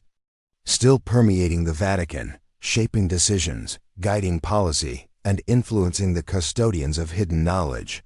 For even in absence, the presence of what was lost exerts a subtle, almost gravitational pull, reminding observers that what is unseen can be as consequential as what is recorded. And fragments of these vanished works, scattered, hidden, or preserved in secret copies, may still exist, their knowledge influencing events, thoughts, and practices in ways imperceptible to the public eye. And the search for these fragments becomes a meditation on human curiosity, patience, and the desire to uncover what powerful forces have sought to suppress. And as you imagine following the trail of these manuscripts through secret archives, private collections, and obscure references in other works, you feel the tension between revelation and danger, for the knowledge contained within may have been suppressed precious of its potential to disrupt, destabilize, or enlighten beyond the comprehension of ordinary individuals. And the absence of these works leaves a haunting ambiguity, a sense that history itself is curated, manipulated, and controlled, with the missing manuscripts representing a void that shapes understanding, belief, and power. And the fragility of the parchments, the intricacy of their illuminations, and the subtlety of their encoded writing serve as reminders of the skill, patience, and devotion required to create them. And yet,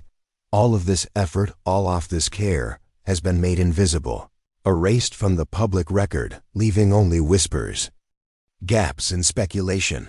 a tension that fuels imagination and inquiry. And the moral implications are profound. Who decides what knowledge may survive, what truths may be revealed, and what must be hidden? And the consequences of these decisions ripple outward, influencing education, governance, theology, and the understanding of human experience. And as you imagine tracing the lost pages, feeling the textures of parchment beneath your fingers, seeing the shimmer of gold leaf and illustrations that exist only in memory or description, you sense the void not only as absence, but as presence, a silent testimony to the power of concealment and the enduring influence of what has been deliberately hidden. And the act of disappearance itself becomes a ritual, a conscious shaping of reception, history, and influence, leaving a gap that is both tangible and intangible, both psychological and political, and the consequences extend beyond mere knowledge, affecting beliefs, behaviors, and decisions in ways unseen. For those who understand the gaps, those who suspect what may have been, are influenced in subtle yet profound ways, a quiet guidance of thought, action, and inquiry that persists across generations. And the imagined journey to uncover these vanished manuscripts is one of tension, curiosity, and danger, a slow, deliberate navigation through secret spaces,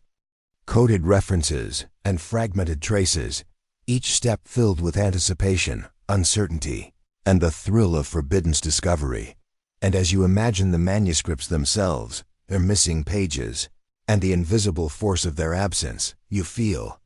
the psychological pull of the void, the temptation to reconstruct, speculate, and explore, tempered by the awareness of the power that orchestrated their disappearance. and the tension between human curiosity and institutional control becomes palpable, a slow, simmering undercurrent that shapes the story of the Vatican, its archives, and the hidden flow of knowledge. And as the imagination traces these vanished works, the layers of meaning, symbolism, and intent unfold, revealing a complex interplay of art, scholarship, secrecy, and power. A narrative that is both lost and preserved, absent yet influential, and as centuries pass, the echoes of these vanished manuscripts continue to resonate, shaping practice, decision-making, and the subtle guidance of human thought in ways that are almost imperceptible. And the lingering question persists: what knowledge was contained within these missing works? What truths were erased? And how deeply do their absences continue to influence the hidden currents of the Vatican today? And even as you imagine fragments hidden in obscure collections, unmarked pages tucked in secret vaults, or coded references in surviving texts, the tension between discovery and concealment persists, creating a slow, immersive meditation on the fragility of knowledge, the power of secrecy, and the profound influence of what has vanished, leaving the mind suspended between curiosity, awe, and unease. A contemplation of history shaped as much by absence as by presence, and the unseen influence of these lost manuscripts continues to ripple outward, subtly guiding, shaping, and preserving knowledge in ways that are both deliberate and enigmatic, as a testament to the enduring power of what has been deliberately erased. Deep within the shadowed heart of the Vatican, amidst corridors that twist and coil like the labyrinth of human thought itself, there exists a figure whose presence is both ubiquitous and unseen, whose influence is immeasurable yet largely invisible. The keeper of secrets, a symbolic guardian of knowledge, truth, and the hidden currents that flow through the centuries. And as you imagine this figure moving silently through vaulted halls, the faint rustle of robes and the quiet, measured steps echoing across stone, you sense the weight they carry, a psychological and moral burden so profound that it touches every aspect of their being. For the keeper is entrusted with the entirety of what the Vatican hides and preserves, responsible for manuscripts that could unravel history, records that could challenge faith, artifacts that could alter understanding, and fragments of knowledge that could destabilize belief. And this responsibility is not merely professional, but existential, shaping identity, perception, and morality. For every decision to reveal or conceal carries consequences that span generations, influencing the flow of information, the interpretation of events, and even the trajectory of human thought. And as you imagine the keeper at work, handling fragile parchments with gloved hands, carefully cataloging, inspecting, and preserving, you begin to perceive the psychological tension inherent in their role, the constant vigilance, the mental discipline required to navigate the narrow line between access and discretion, and the isolation it imposes. For one cannot carry the weight of forbidden knowledge lightly, and solitude becomes both a refuge and a necessity, shielding the mind from temptation, distraction, and potential misstep. Yet it is also a source of tension, a quiet pressure that stretches across decades, molding the keeper's personality, perceptions, and interactions. And the moral weight of each choice is almost tangible, for deciding whether to follow a scholar, a priest, or an inquisitive mind. To glimpse a hidden manuscript is not merely a question of excess but of ethical consequence, balancing human curiosity, institutional control, and the potential dangers of revelation. And in this way, the keeper acts simultaneously as protector, censor, and judge, navigating a complex web of responsibility that intertwines personal integrity with organizational loyalty, knowledge preservation with concealment, and spiritual obligation with the practical realities of secrecy. And the psychological portrait of this figure is intricate, a mind attuned to nuance, a spirit tempered by discipline, a conscience continually negotiating tension between transparency and discretion. And the tools of their trade, the archives, coded records, fragile parchments, and ancient manuscripts are extensions of this discipline. Each artifact a test of judgment, each entry a reminder of the stakes involved. And the keeper's daily practice is a meditation in vigilance, cataloging not merely objects but histories, decisions, and potential consequences, an intricate choreography of attention, foresight, and restraint. And as you imagine the keeper reviewing a particularly sensitive manuscript, fingers tracing faint ink, eyes scanning marginalia that hint at truths long suppressed, you sense the weight of Centurius pressing upon them. The invisible weight of knowledge that demands silence, discretion, and respect, and the tension is heightened by the awareness that human curiosity is relentless, that scholars, seekers, and historians will always push boundaries, seeking glimpses into what is deliberately concealed, and the keeper must anticipate, counterbalance, and sometimes subtly guide these inquiries, influencing what is known and what remains hidden, without ever revealing the full measure of power contained in their grasp. And the role is as much psychological as it is practical, for the keeper's mind must contain contradictions, secrecy, and transparency, patience and urgency, moral conscience and institutional loyalty, curiosity and discipline. And in navigating these tensions, the keeper becomes both a sentinel and a vessel, carrying knowledge that cannot be measured, yet shaping understanding in imperceptible ways, and the weight of isolation shapes every facet of their experience. For living among secrets, knowing that revelation may have dire consequences, creates a psychosyndrant of constant vigilance, reflection, and self-regulation. A slow, deliberate shaping of thought and behavior that resonates across every decision and interaction. And as you imagine the keeper moving through thevos, examining manuscripts, reviewing catalogs, and organizing relics, you sense an almost ritualistic quality to their actions. Each step, gesture, and inspection imbued with intention, awareness, and the recognition that every choice may ripple outward, influencing scholars, clergy, and even the course of history. And the keeper's awareness of this responsibility heightens every moment of engagement, creating a tension between human curiosity, which is ceaseless and probing, and institutional control, which is deliberate and restrictive, a constant negotiation that defines their existence. And the tools of knowledge, manuscripts, codices, scrolls, artifacts serve not only as objects of preservation, but also as psychological anchors, reinforcing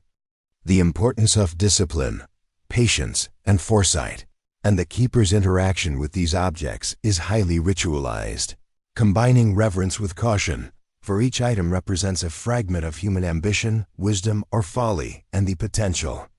for catastrophe if mishandled. And the moral dimension is profound, for the keeper must continually evaluate not only the safety of physical items, but also the ethical ramifications of knowledge exposure, weighing human curiosity against the potential for destabilization, misinformation, or misuse. And this careful consideration shapes every decision, every recommendation, and every action, creating a slow, immersive rhythm of attention, reflection, and anticipation. And as centuries pass, the role of the keeper persists, an unbroken chain of individuals who inherit responsibility for secrets that transcend time, space, and human lifespan. And the continuity of this guardianship ensures the preservation of knowledge, while maintaining the delicate balance between access and concealment. And the psychological consequences of this stewardship are profound. The keeper's identity is intertwined with the archives, the manuscripts, and the silent corridors. Their mind attuned to patterns, anomalies, and potential threats, their senses heightened to detect subtle irregularities, and their intuition honed by decades of discipline. And the tension between curiosity and control shapes not only their actions, but also their perception of history, truth, and human nature, creating a perspective that is simultaneously detached and intimately connected to the flow of knowledge. And the keeper's vigilance extends beyond the mere physical, encompassing moral, intellectual, and spiritual dimensions. For secrecy is as much about safeguarding human understanding as it is about protecting power, maintaining narrative, and shaping belief. And the awareness of this multidimensional responsibility permeates every action, creating a continuous, immersive experience of engagement, reflection, and negotiation. And as you imagine observing the keeper, moving silently between manuscripts, inspecting illuminations, reading marginalia, and cataloging sensitive texts, you sense a presence that is both commanding and invisible, a figure whose influence is profound yet unobtrusive, and the tension between what is revealed and what remains. Hidden defines the very atmosphere of the archives, a slow, deliberate orchestration of perception, knowledge, and control, and the keeper, as a symbolic and practical figure,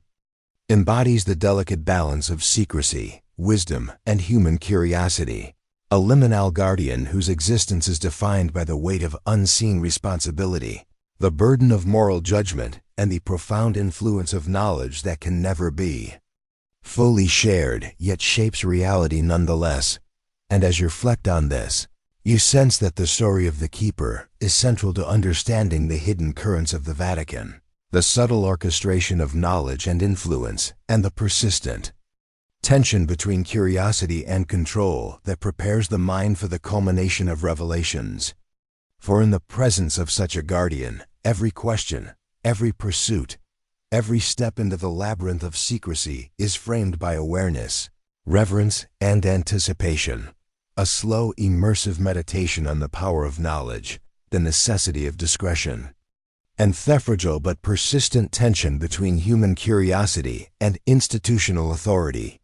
And in the quiet shadow dolls of the archives, the keeper of secrets remains both sentinel and witness, protector and censor, shaping understanding, guarding truth, and guiding the unseen flow of knowledge with measured, deliberate care, a silent yet profound influence that persists across centuries, preparing for the final revelations that lie just beyond the next vaulted door, the next hidden corridor, the next manuscript, and the next secret yet to be unveiled. Deep within the historical labyrinth of the Vatican, long before modern archivists' secret chambers and hidden manuscripts, there existed a figure whose presence was as commanding as it was elusive, a person whose name may have faded from common memory yet whose influence reverberates across centuries. The Inquisitor, a sentinel of control, a master of secrecy, and a silent arbiter of knowledge, whose shadow stretches over the house of power, shaping what could be known, what must remain concealed, and what would be carefully manipulated to maintain the delicate balance between faith, authority, and human curiosity. And as you imagine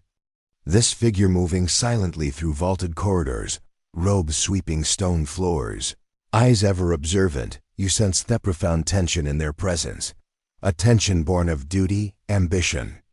and an unyielding belief in the necessity of controlling truth. And the methods employed were subtle and pervasive, for the Inquisitor understood that knowledge itself is a force capable of shaping perception, loyalty, and belief, and so they wielded silence, omission,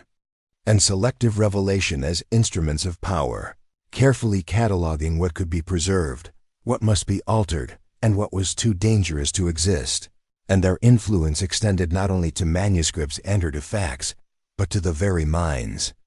of scholars, clerics, and officials, guiding interpretation, directing attention, and framing inquiry in ways invisible yet profoundly consequential.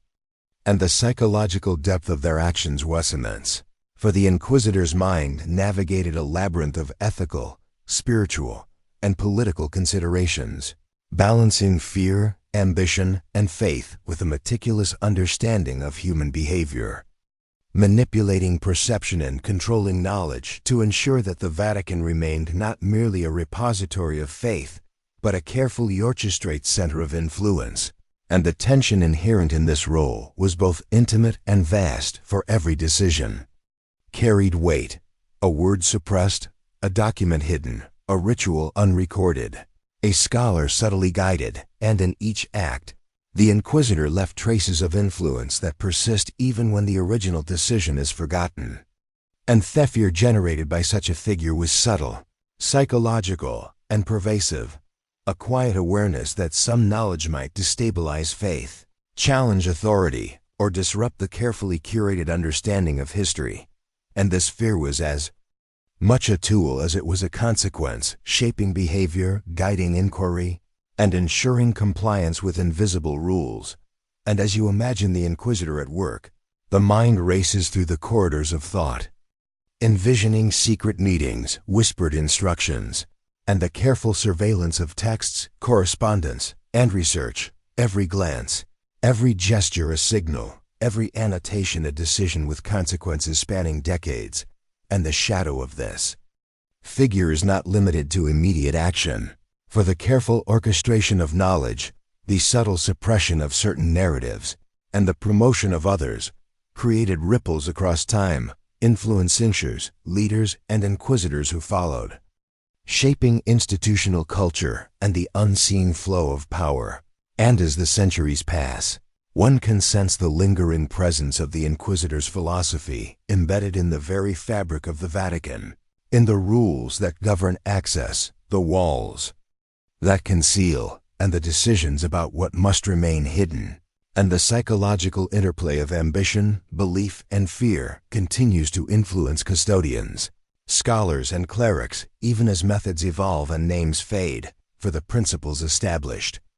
by the Inquisitor, careful control, strategic concealment, and the cultivation of deference to authority, remain deeply embedded, guiding choices and shaping understanding, often without conscious recognition.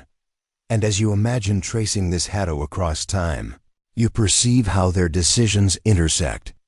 with the work of archivists, guardians, and other figures tasked with preserving secrecy, how a manuscript left unseen may influence generations, how a record altered subtly shapes perception, and how rituals, notes,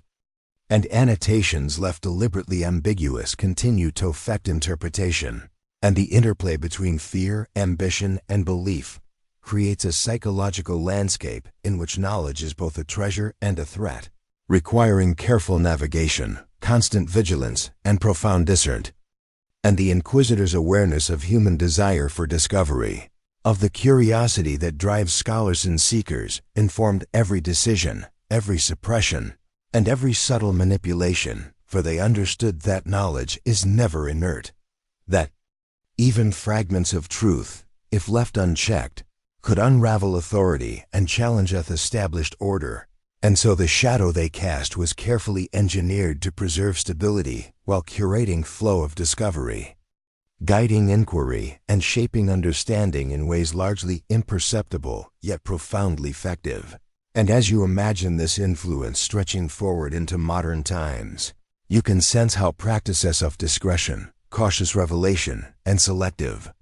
accessibility echo across generations, forming a continuum in which the principles of control established by the Inquisitor still inform the operation of the Vatican's archives, secret chambers, and custodians, and the tension between what is known and what remains hidden persists, a quiet but powerful testament to the enduring legacy of a single figure whose mastery of secrecy, persuasion, and psychological insight shaped not only the history of the Church but the very way knowledge is managed, preserved, and perceived. And the haunting continuity of this influence is palpable, for even today, the shadow of the Inquisitor shapes which files are catalogued, which manuscripts are accessible, and which truths are left concealed, guiding decisions both large and small in a silent orchestration of authority, morality, and influence. And the psychological depth of this enduring shadow is striking, for it is neither malevolent nor benign, but a careful calibration of fear, respect, ambition, and faith, an ongoing negotiation between curiosity and control, discovery and concealment, human desire and institutional oversight. And as you imagine the ripple effects of this shadow, you perceive the countless scholars, clerics, and custodians who, knowingly or not, act within the boundaries defined by centuries of carefully imposed secrecy, their work, choices, and understanding shaped by invisible structures, subtle guidance, and the lingering ethos of a figure long gone yet persistently present, and the interplay of ambition, belief, and fear continues to animate decisions about which documents are preserved, which files are hidden, and which narratives are allowed to emerge, creating a layered, almost imperceptible web of influence that stretches across time, shaping understanding, perception, and historical interpretation in ways both subtle and profound. And as you imagine moving through the archives, walking past sealed chambers, shelves heavy with manuscripts, and corridors that echo with centuries of whispered knowledge, you can sense the persistent presence of the shadow, guiding, influencing, and shaping even as human memory falters and names fade. And the culmination of this influence is a haunting continuity, a reminder that the careful orchestration of knowledge, the deliberate concealment of certain truths, and the psychological mastery of fear, ambition, and belief are threads that bind past and present, establishing a chain of subtle control and ongoing influence. And as the imagination lingers on this figure, one cannot help but feel the weight of centuries, the haunting presence of a master of secrecy whose shadow stretches beyond their own life, and whose subtle hand continues to guide, protect, and shape the flow of knowledge, preserving authority while cultivating curiosity, and leaving observers suspended in wonder, reflection, and unease at the enduring power of one individual to influence generations, not through overt action, but through the carefully maintained architecture of secrecy, the deliberate shaping of perception, and the strategic management of information, a presence that is at once invisible and inescapable, a shadow that endures, quietly asserting influence across time, and leaving those who contemplate it with the unsettling realization that even the most hidden and controlled corners of human knowledge are never fully immune to the designs, intentions, and shadows of the past, a haunting reminder that the Inquisitor's shadow lingers still, shaping what is seen, what is hidden, and what may one day be revealed. Hidden in the quietest, most secluded wings of the Vatican, accessible only to those initiated into its deepest secrets, there exists a library unlike any other, a nocturnal sanctuary where time seems suspended and the ordinary rhythms of day are irrelevant, where the air is thick with the scent of aged parchment, ink, and a faint trace of candle smoke, and as you imagine approaching it, the heavy, carved doors creak open, revealing aisles off towering shelves lined with tomes whose covers bear the wear of centuries and whose spines are etched with symbols that hint at knowledge far beyond ordinary understanding.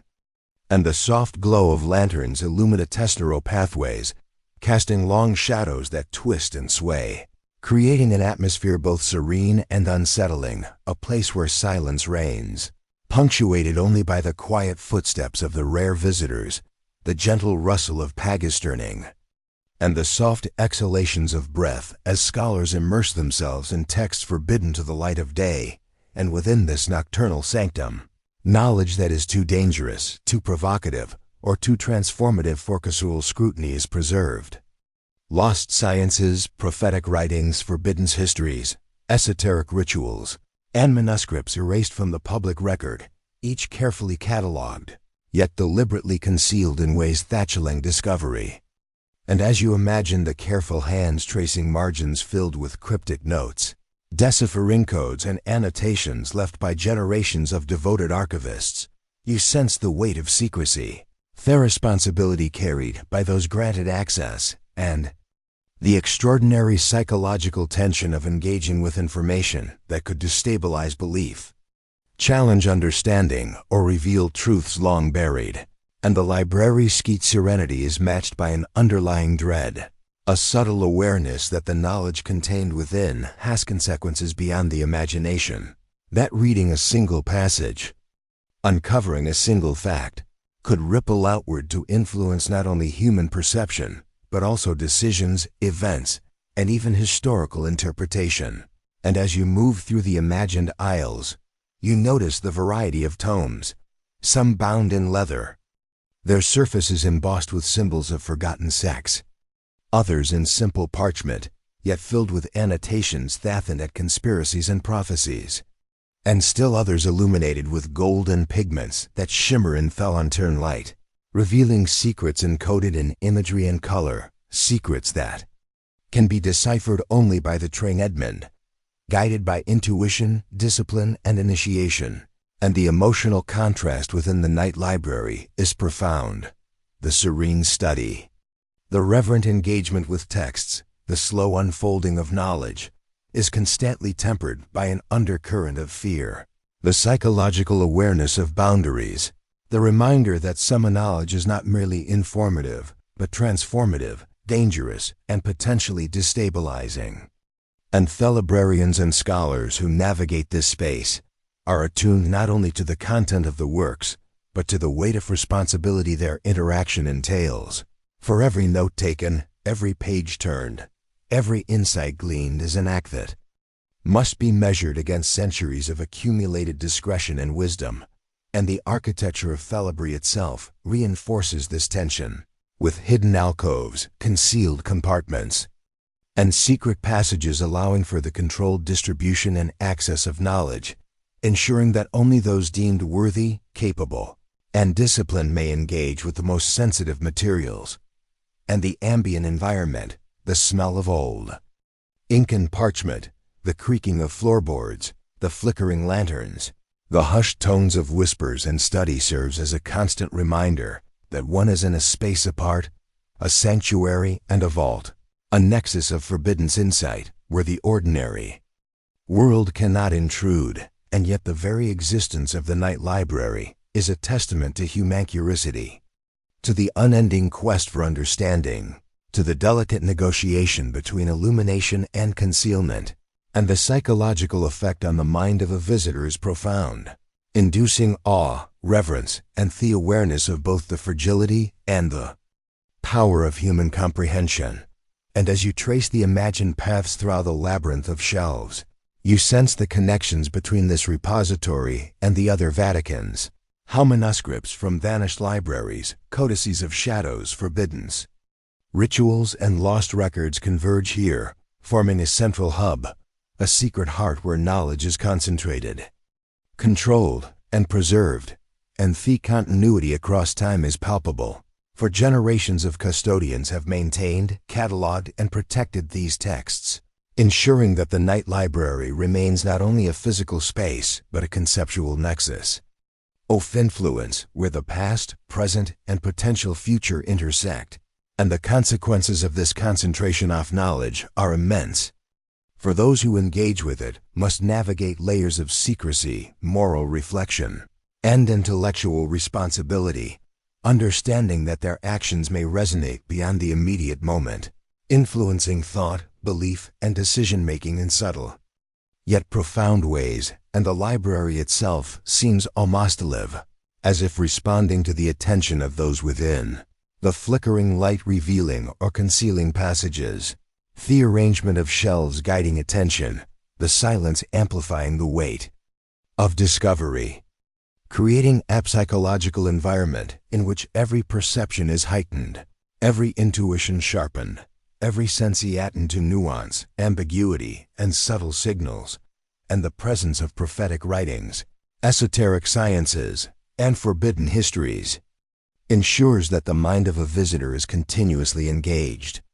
oscillating between fascination and apprehension, excitement and restraint, reverence and fear. And the holistic experience of the night library, the physical, intellectual, and emotional, creates a slow, immersive rhythm, a meditative exploration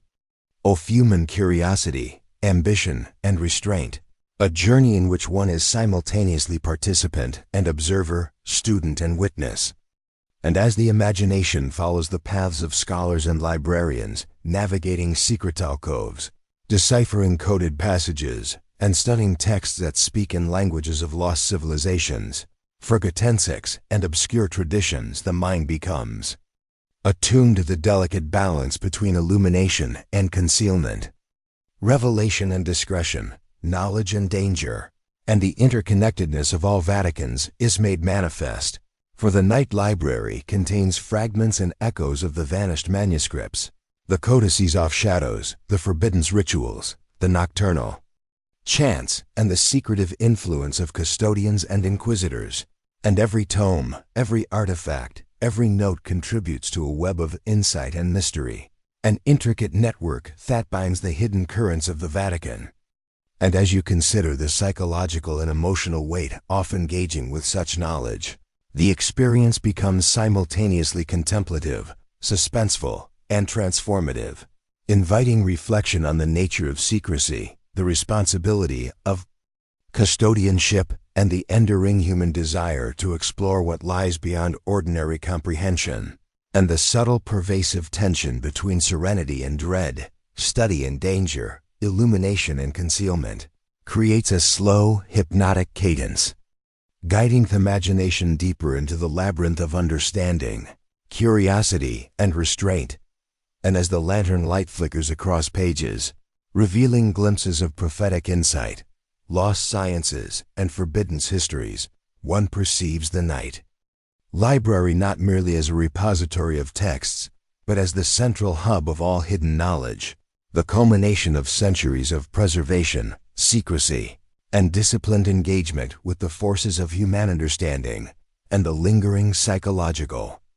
effect is profound. A quiet meditation on the delicate balance between curiosity and caution, revelation and control, wonder and apprehension.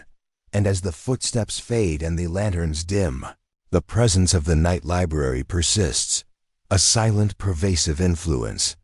connecting all Vaticans, shaping perception, and preserving knowledge that may one day illuminate or unsettle the world beyond these hidden walls.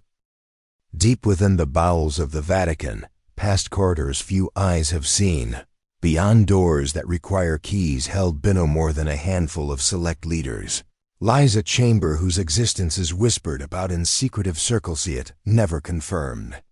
In any official record, a space of profound mystery and unparalleled consequence, the Pope's secret chamber, where intricate locks, forged with craftsmanship lost to time, safeguard not only objects but knowledge, contracts, and artifacts that hint at a power beyond ordinary comprehension.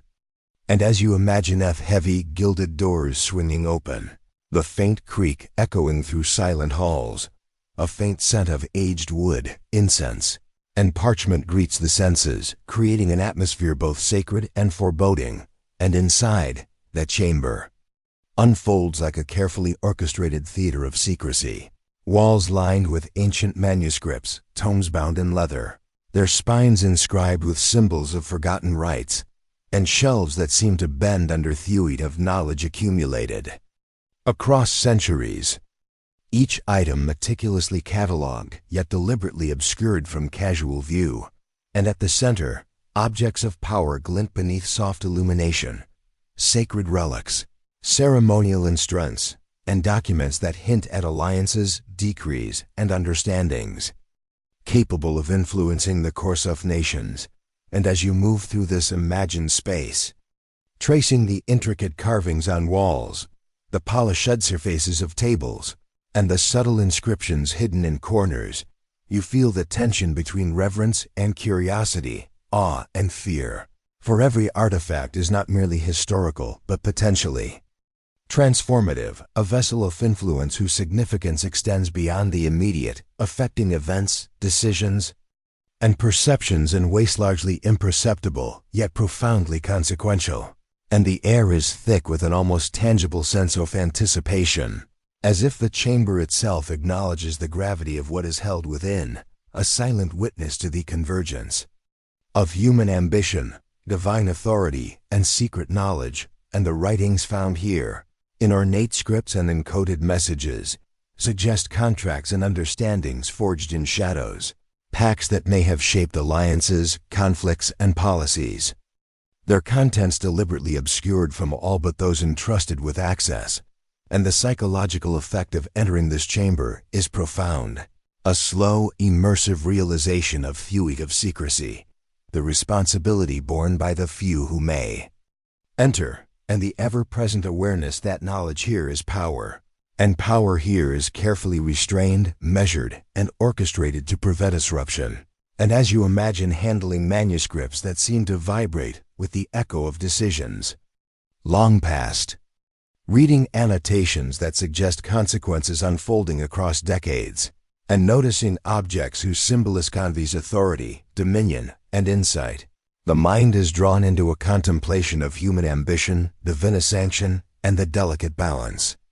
between revelation and concealment, and the chamber itself appears to be arranged with deliberate care, guiding attention, emphasizing certain artifacts while shadowing others, a choreography of perception that reinforces the psychological and moral dimensions of secrecy. And the tension is shaken by the awareness that whatever is contained here is connected to other Vaticans, to vanished manuscripts, forbidden rituals, nocturnal libraries, and codices of shadows, creating a network of influence and hidden knowledge that stretches across the entirety of the Vatican. And as you move through the space, you notice subtle cues, the placement of a book that aligns with an illuminated manuscript across the room,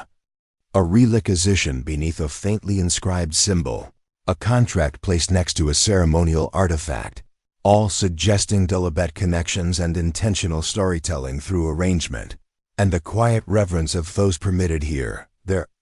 slow, deliberate movements, their careful handling of fragile items, their hushed whispers, reinforce the atmosphere of solemnity and latent power, the acknowledgement that they are in the presence of forces, knowledge, and authority that surpass ordinary understanding, and the interplay of light and shadow, of illuminated pages and dim corners, of reflective surfaces and hidden compartments, creates a psychological lesson that is both immersive and disorienting, heightening awareness, focus, and the emotional resonance of discovery. And as you imagine tracing the corridors of this chamber, discovering inscriptions that hint at treaties, alliances, and hidden knowledge, feeling the smoothness of polished wood and the texture of aged parchment beneath your fingers, you perceive the magnitude of what is safeguarded here, the potential consequence of disclosure, and the careful orchestration of secrecy that has preserved this knowledge for centuries. And the moral and ethical dimensions weigh heavily, for the chamber embodies the delicate negotiation between revelation and restraint, curiosity and discretion, human ambition and institutional authority, and the awareness of the psychological power embedded within each artifact and document reinforces the sense of awe and respect. For those who guard such secrets are not merely custodians, but participants in an enduring tradition of measured influence, shaping events without overt interference, guiding perception without overt revelation, and protecting knowledge whose ramifications are both immediate and far-reaching. And the chamber is more than a physical space. It is a nexus, a convergence of all hidden currents within the Vatican, a focal point where manuscripts, codices, rituals, and clandestine agreements intersect, creating an intricate web that defines the architecture of secrecy, influence, and power. And as the imagination lingers on the objects within relics that glint faintly, manuscripts whose ink seems to shimmer, contracts whose annotations hint at unseen consequences, you sense the delicate balance between the sacred and the forbiddens, the known and the hidden, reverence and apprehension. And the quiet realization emerges that this chamber is both a sanctuary and a vault, a repository of authority, and a guardian of potentially world-altering knowledge. And the anticipation builds. Fourth, connections to other Vaticans suggest that this chamber is not isolated, but integrally linked to the broader architecture of hidden knowledge. Each artifact and manuscript, a node in an invisible network that reaches across time, guiding decision-making, shaping perception, and influencing outcomes beyond the immediate confines of Vatican. And as centuries have passed, the continuity of this secrecy has been maintained by successive custodians, each recognizing the weight of responsibility, the power of restraint, and the moral imperative to safeguard what lies within. And the presence of intricate locks, secret compartments, and hidden mechanisms reinforce the psychological and symbolic significance, reminding all who enter that access is both privilege and burden, a responsibility that requires discipline, awareness, and humility. And as you imagine lingering within this space, feeling the texture of manuscripts, observing the careful arrangement of sacred objects, and sensing the latent influence of the chamber itself, the slow, immersive tension between curiosity and caution, revelation and concealment, awe and apprehension, becomes palpable, and the chamber reveals itself not merely as a repository of knowledge, but as a central hub connecting all Vaticans, a focal point where secrets converge, histories intersect, and human ambition, institutional authority, and divine symbolism coalesce, and the subtle foreshadowing of links to previous Vaticans, the vanished manuscripts, the codices of shadows, the Nocturnalibri, the keeper of secrets, the Inquisitor's shadow creates an anticipation that what is concealed here may represent the culmination of centuries of hidden influence, guiding perception, shaping belief, and controlling ethics in ways that ripple far beyond these walls, and the slow, immersive realization emerges that the Pope's secret chamber embodies the pinnacle of the Vatican's architecture of secrecy, the nexus of power, influence, and hidden knowledge, and the lingering psychological impact, the tension between reverence, curiosity, and anger, reinforces its status as a space both sacred and profoundly consequential. A space whose contents connect the hidden currents of the Vatican, and whose influence stretches across time, subtly guiding, shaping, and preserving knowledge that may one day illuminate or unsettle the world beyond these secret doors, leaving the observer suspended in awe, anticipation, and reflection, contemplating the intricate web of secrecy, power, and human endeavor that converges here in this singular, extraordinary chamber. As the final chapter of hidden knowledge within the Vatican unfolds, it draws together the threads of centuries, the whispers of forbidden manuscripts, the shadows of vanished popes, the nocturnal libraries, the codices of shadows, the secret rituals, the disappeared manuscripts, the guardians of knowledge, and the sacred chambers, weaving a tapestry of secrecy, power, and human curiosity whose complexity is almost beyond comprehension. And as you imagine walking slowly through the echoing halls of the Vatican, the air thick with the scent of aged parchment, polished wood, and lingering incense, you perceive a rhythm that has persisted through time, decadence of silence, study, and concealment, punctuated by the quiet rustle of pages, the subtle creak of footsteps in hidden corridors, and the soft whisper of voices long past, each sound a thread connecting present to history, a bridge between what is known, what is forbidden, and what may never be revealed. And within these walls, theses of knowledge lost to deliberate destruction, human error, or the inexorable passage of time mingle with echoes of secrets carefully preserved, their presence felt even when the physical objects have vanished, creating a liminal space where absence speaks as loudly as presence. And as you imagine tracing your hand along thorn edges of forgotten manuscripts, leafing through cryptic codices, and pausing before artifacts whose meaning has faded, yet whose significance is palpable,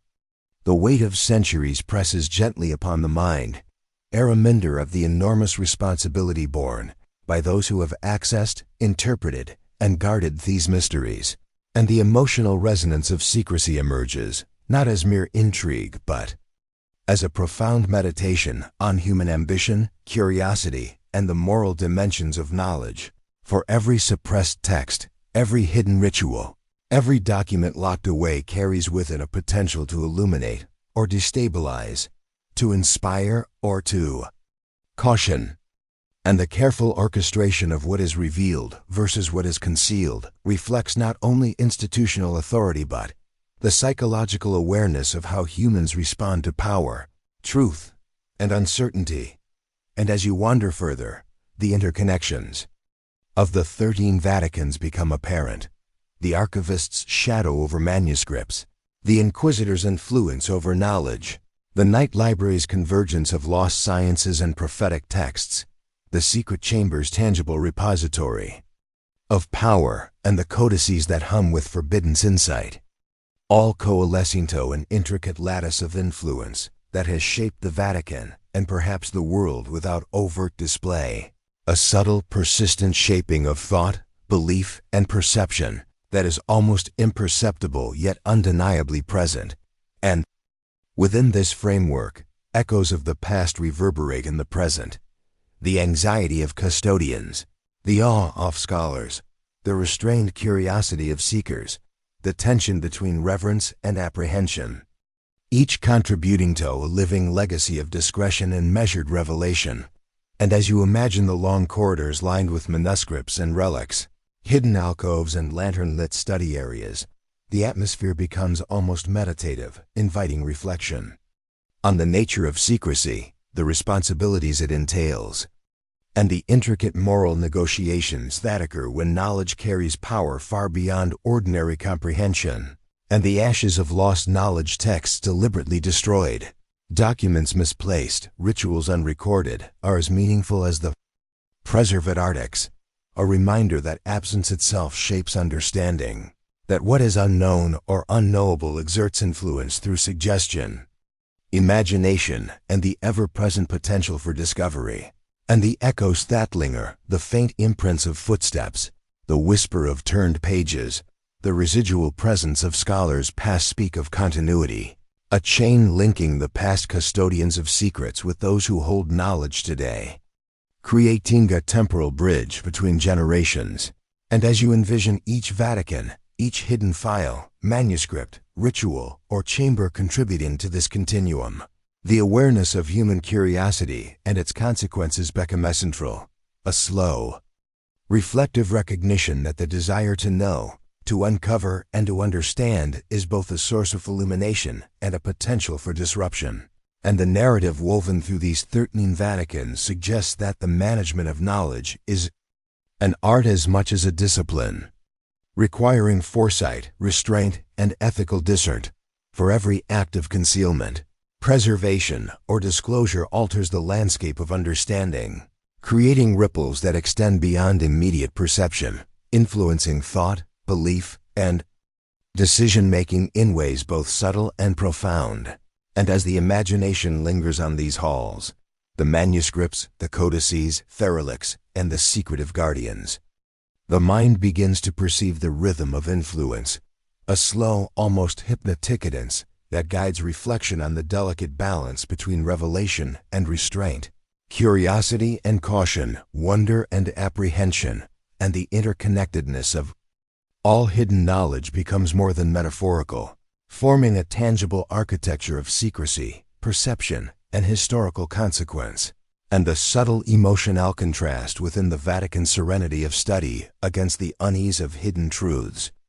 awe at discovery against the shadow of potential danger, creates a rich, immersive atmosphere, inviting viewers or listeners to inhabit the space mentally, emotionally, and imaginatively, feeling the weight of centuries of concealment, the fragility of trust, and the profound responsibility of access.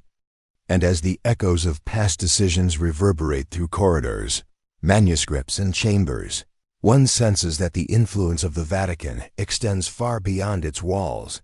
into the shaping of human belief, historical understanding, and the preservation of knowledge whose full impact may never be known. And the ashes of what is lost and the echoes of what remains form a dual narrative, a meditation absence and presence, on the seen and unseen.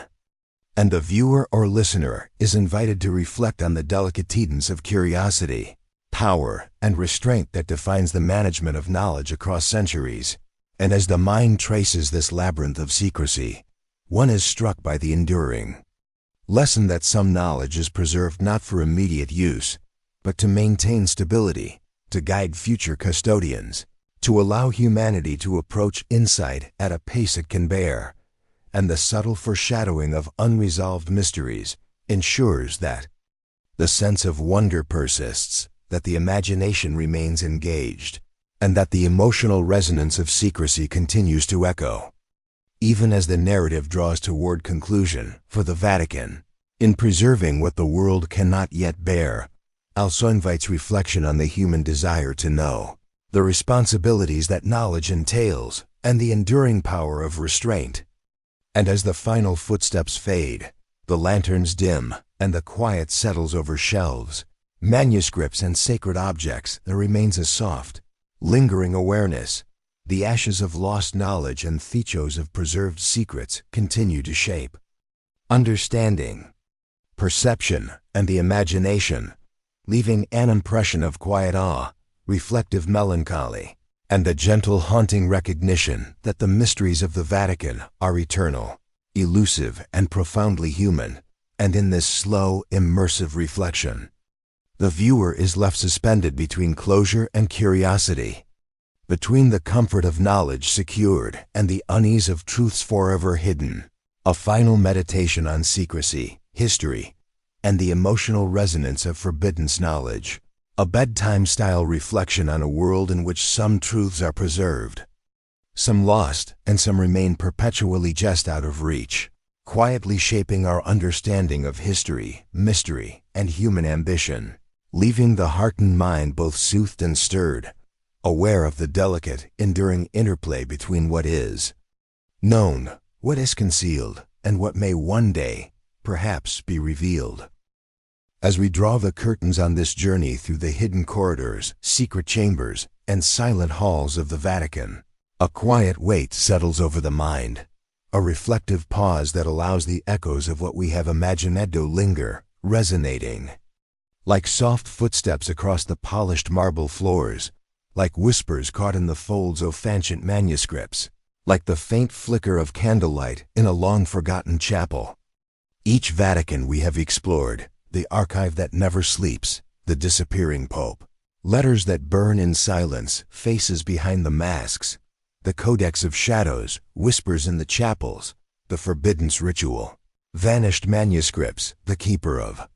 secrets, the Inquisitor's shadow, the night library, the Pope's secret chamber. And Ashes and Echoes was not simply a story or a rumor, but a doorway into the human fascination with secrecy, knowledge,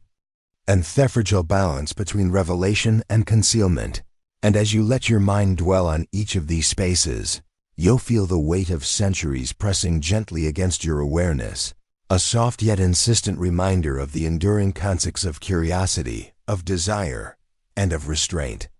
These hidden spaces, these clandestine manuscripts, these rituals and relics, are more than historical curiosities. They are mirrors of human nature, reflecting our longing to understand, our fear of what understanding might bring, and our simultaneous reverence and apprehension for the unknown. The Vatican, as a keeper of these secrets, stands as a guardian of both knowledge and restraint, a paradoxical entity that simultaneously illuminates and obscures, teaches and withholds, revealing enough to intrigue while preserving mysteries that may never fully be uncovered.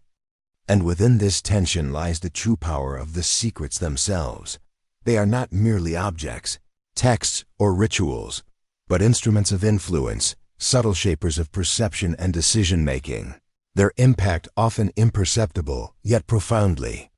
felt, rippling across centuries in ways both seen and unseen. Consider the figures who inhabit these stories: the archivists, scholars, popes, inquisitors, and custodians whose lives are bound to the weight of secrecy. They are human, vulnerable, fallible, yet entrusted with an almost sacred responsibility to preserve knowledge without allowing it to corrupt, to interpret without altering, to guard without revealing. Their quiet diligence, their careful stewardship, reminds us that the balance of secrecy and disclosure is not a matter of brute control, but of discipline, insight, and moral consideration. And as you imagine the slow turning of pages in the night library, the careful study of manuscripts that may never see daylight, and the hushed footsteps through the Pope's secret chamber, you sense its delicate artistry in the act of preservation itself. It is both mundane and extraordinary, a rhythm of quiet devotion that has endured through centuries, shaping not only what is known but how it is known, and how thick knowledge once revealed might ripple into the broader currents of human history. The psychological landscape of the Vatican is as vast and intricate as its physical corridors. The fear, awe, curiosity, and wonder that ripple through those who approach its secrets reflect our own desires and anxieties as humans, our longing to uncover, our fear of consequences, and our need to place boundaries around what we can comprehend. Each vanished manuscript, each coded letter, each ritual performed behind closed doors is a testament to the complexity of knowledge itself, to the ethical dimensions of discovery, and to the consequences of human ambition.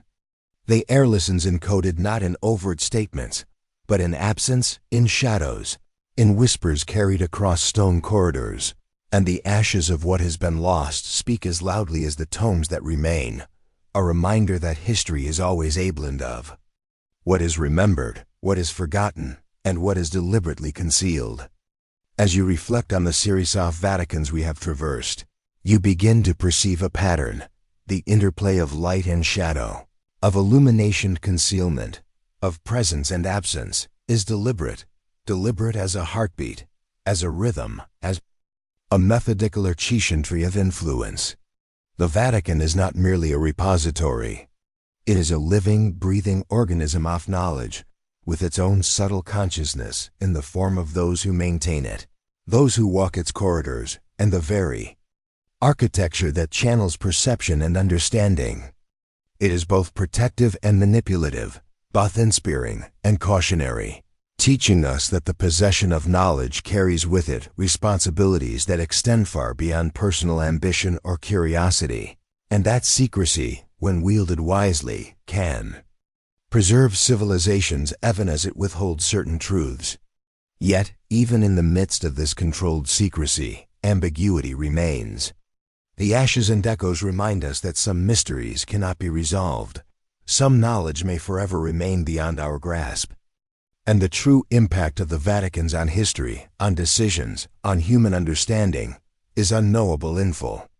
It is here, in the tension between certainty and mystery, that the emotional resonance of secrecy is most apparent. We are left to contemplate not only what is hidden, but why it is hidden, how it shapes perception, and what it teaches us about ourselves. The Vatican preserves what the world cannot yet bear, yet its influence subtly reaches beyond its walls, shaping belief, shaping history, and shaping our imagination. And so, as you rest in the quiet of this reflection, the bedtime-style rhythm of thought carries you gently through corridors you will never walk, past manuscripts you will never touch, and through rituals that exist only in imagination, yet whose ipsa psychological and emotional weight is undeniably present.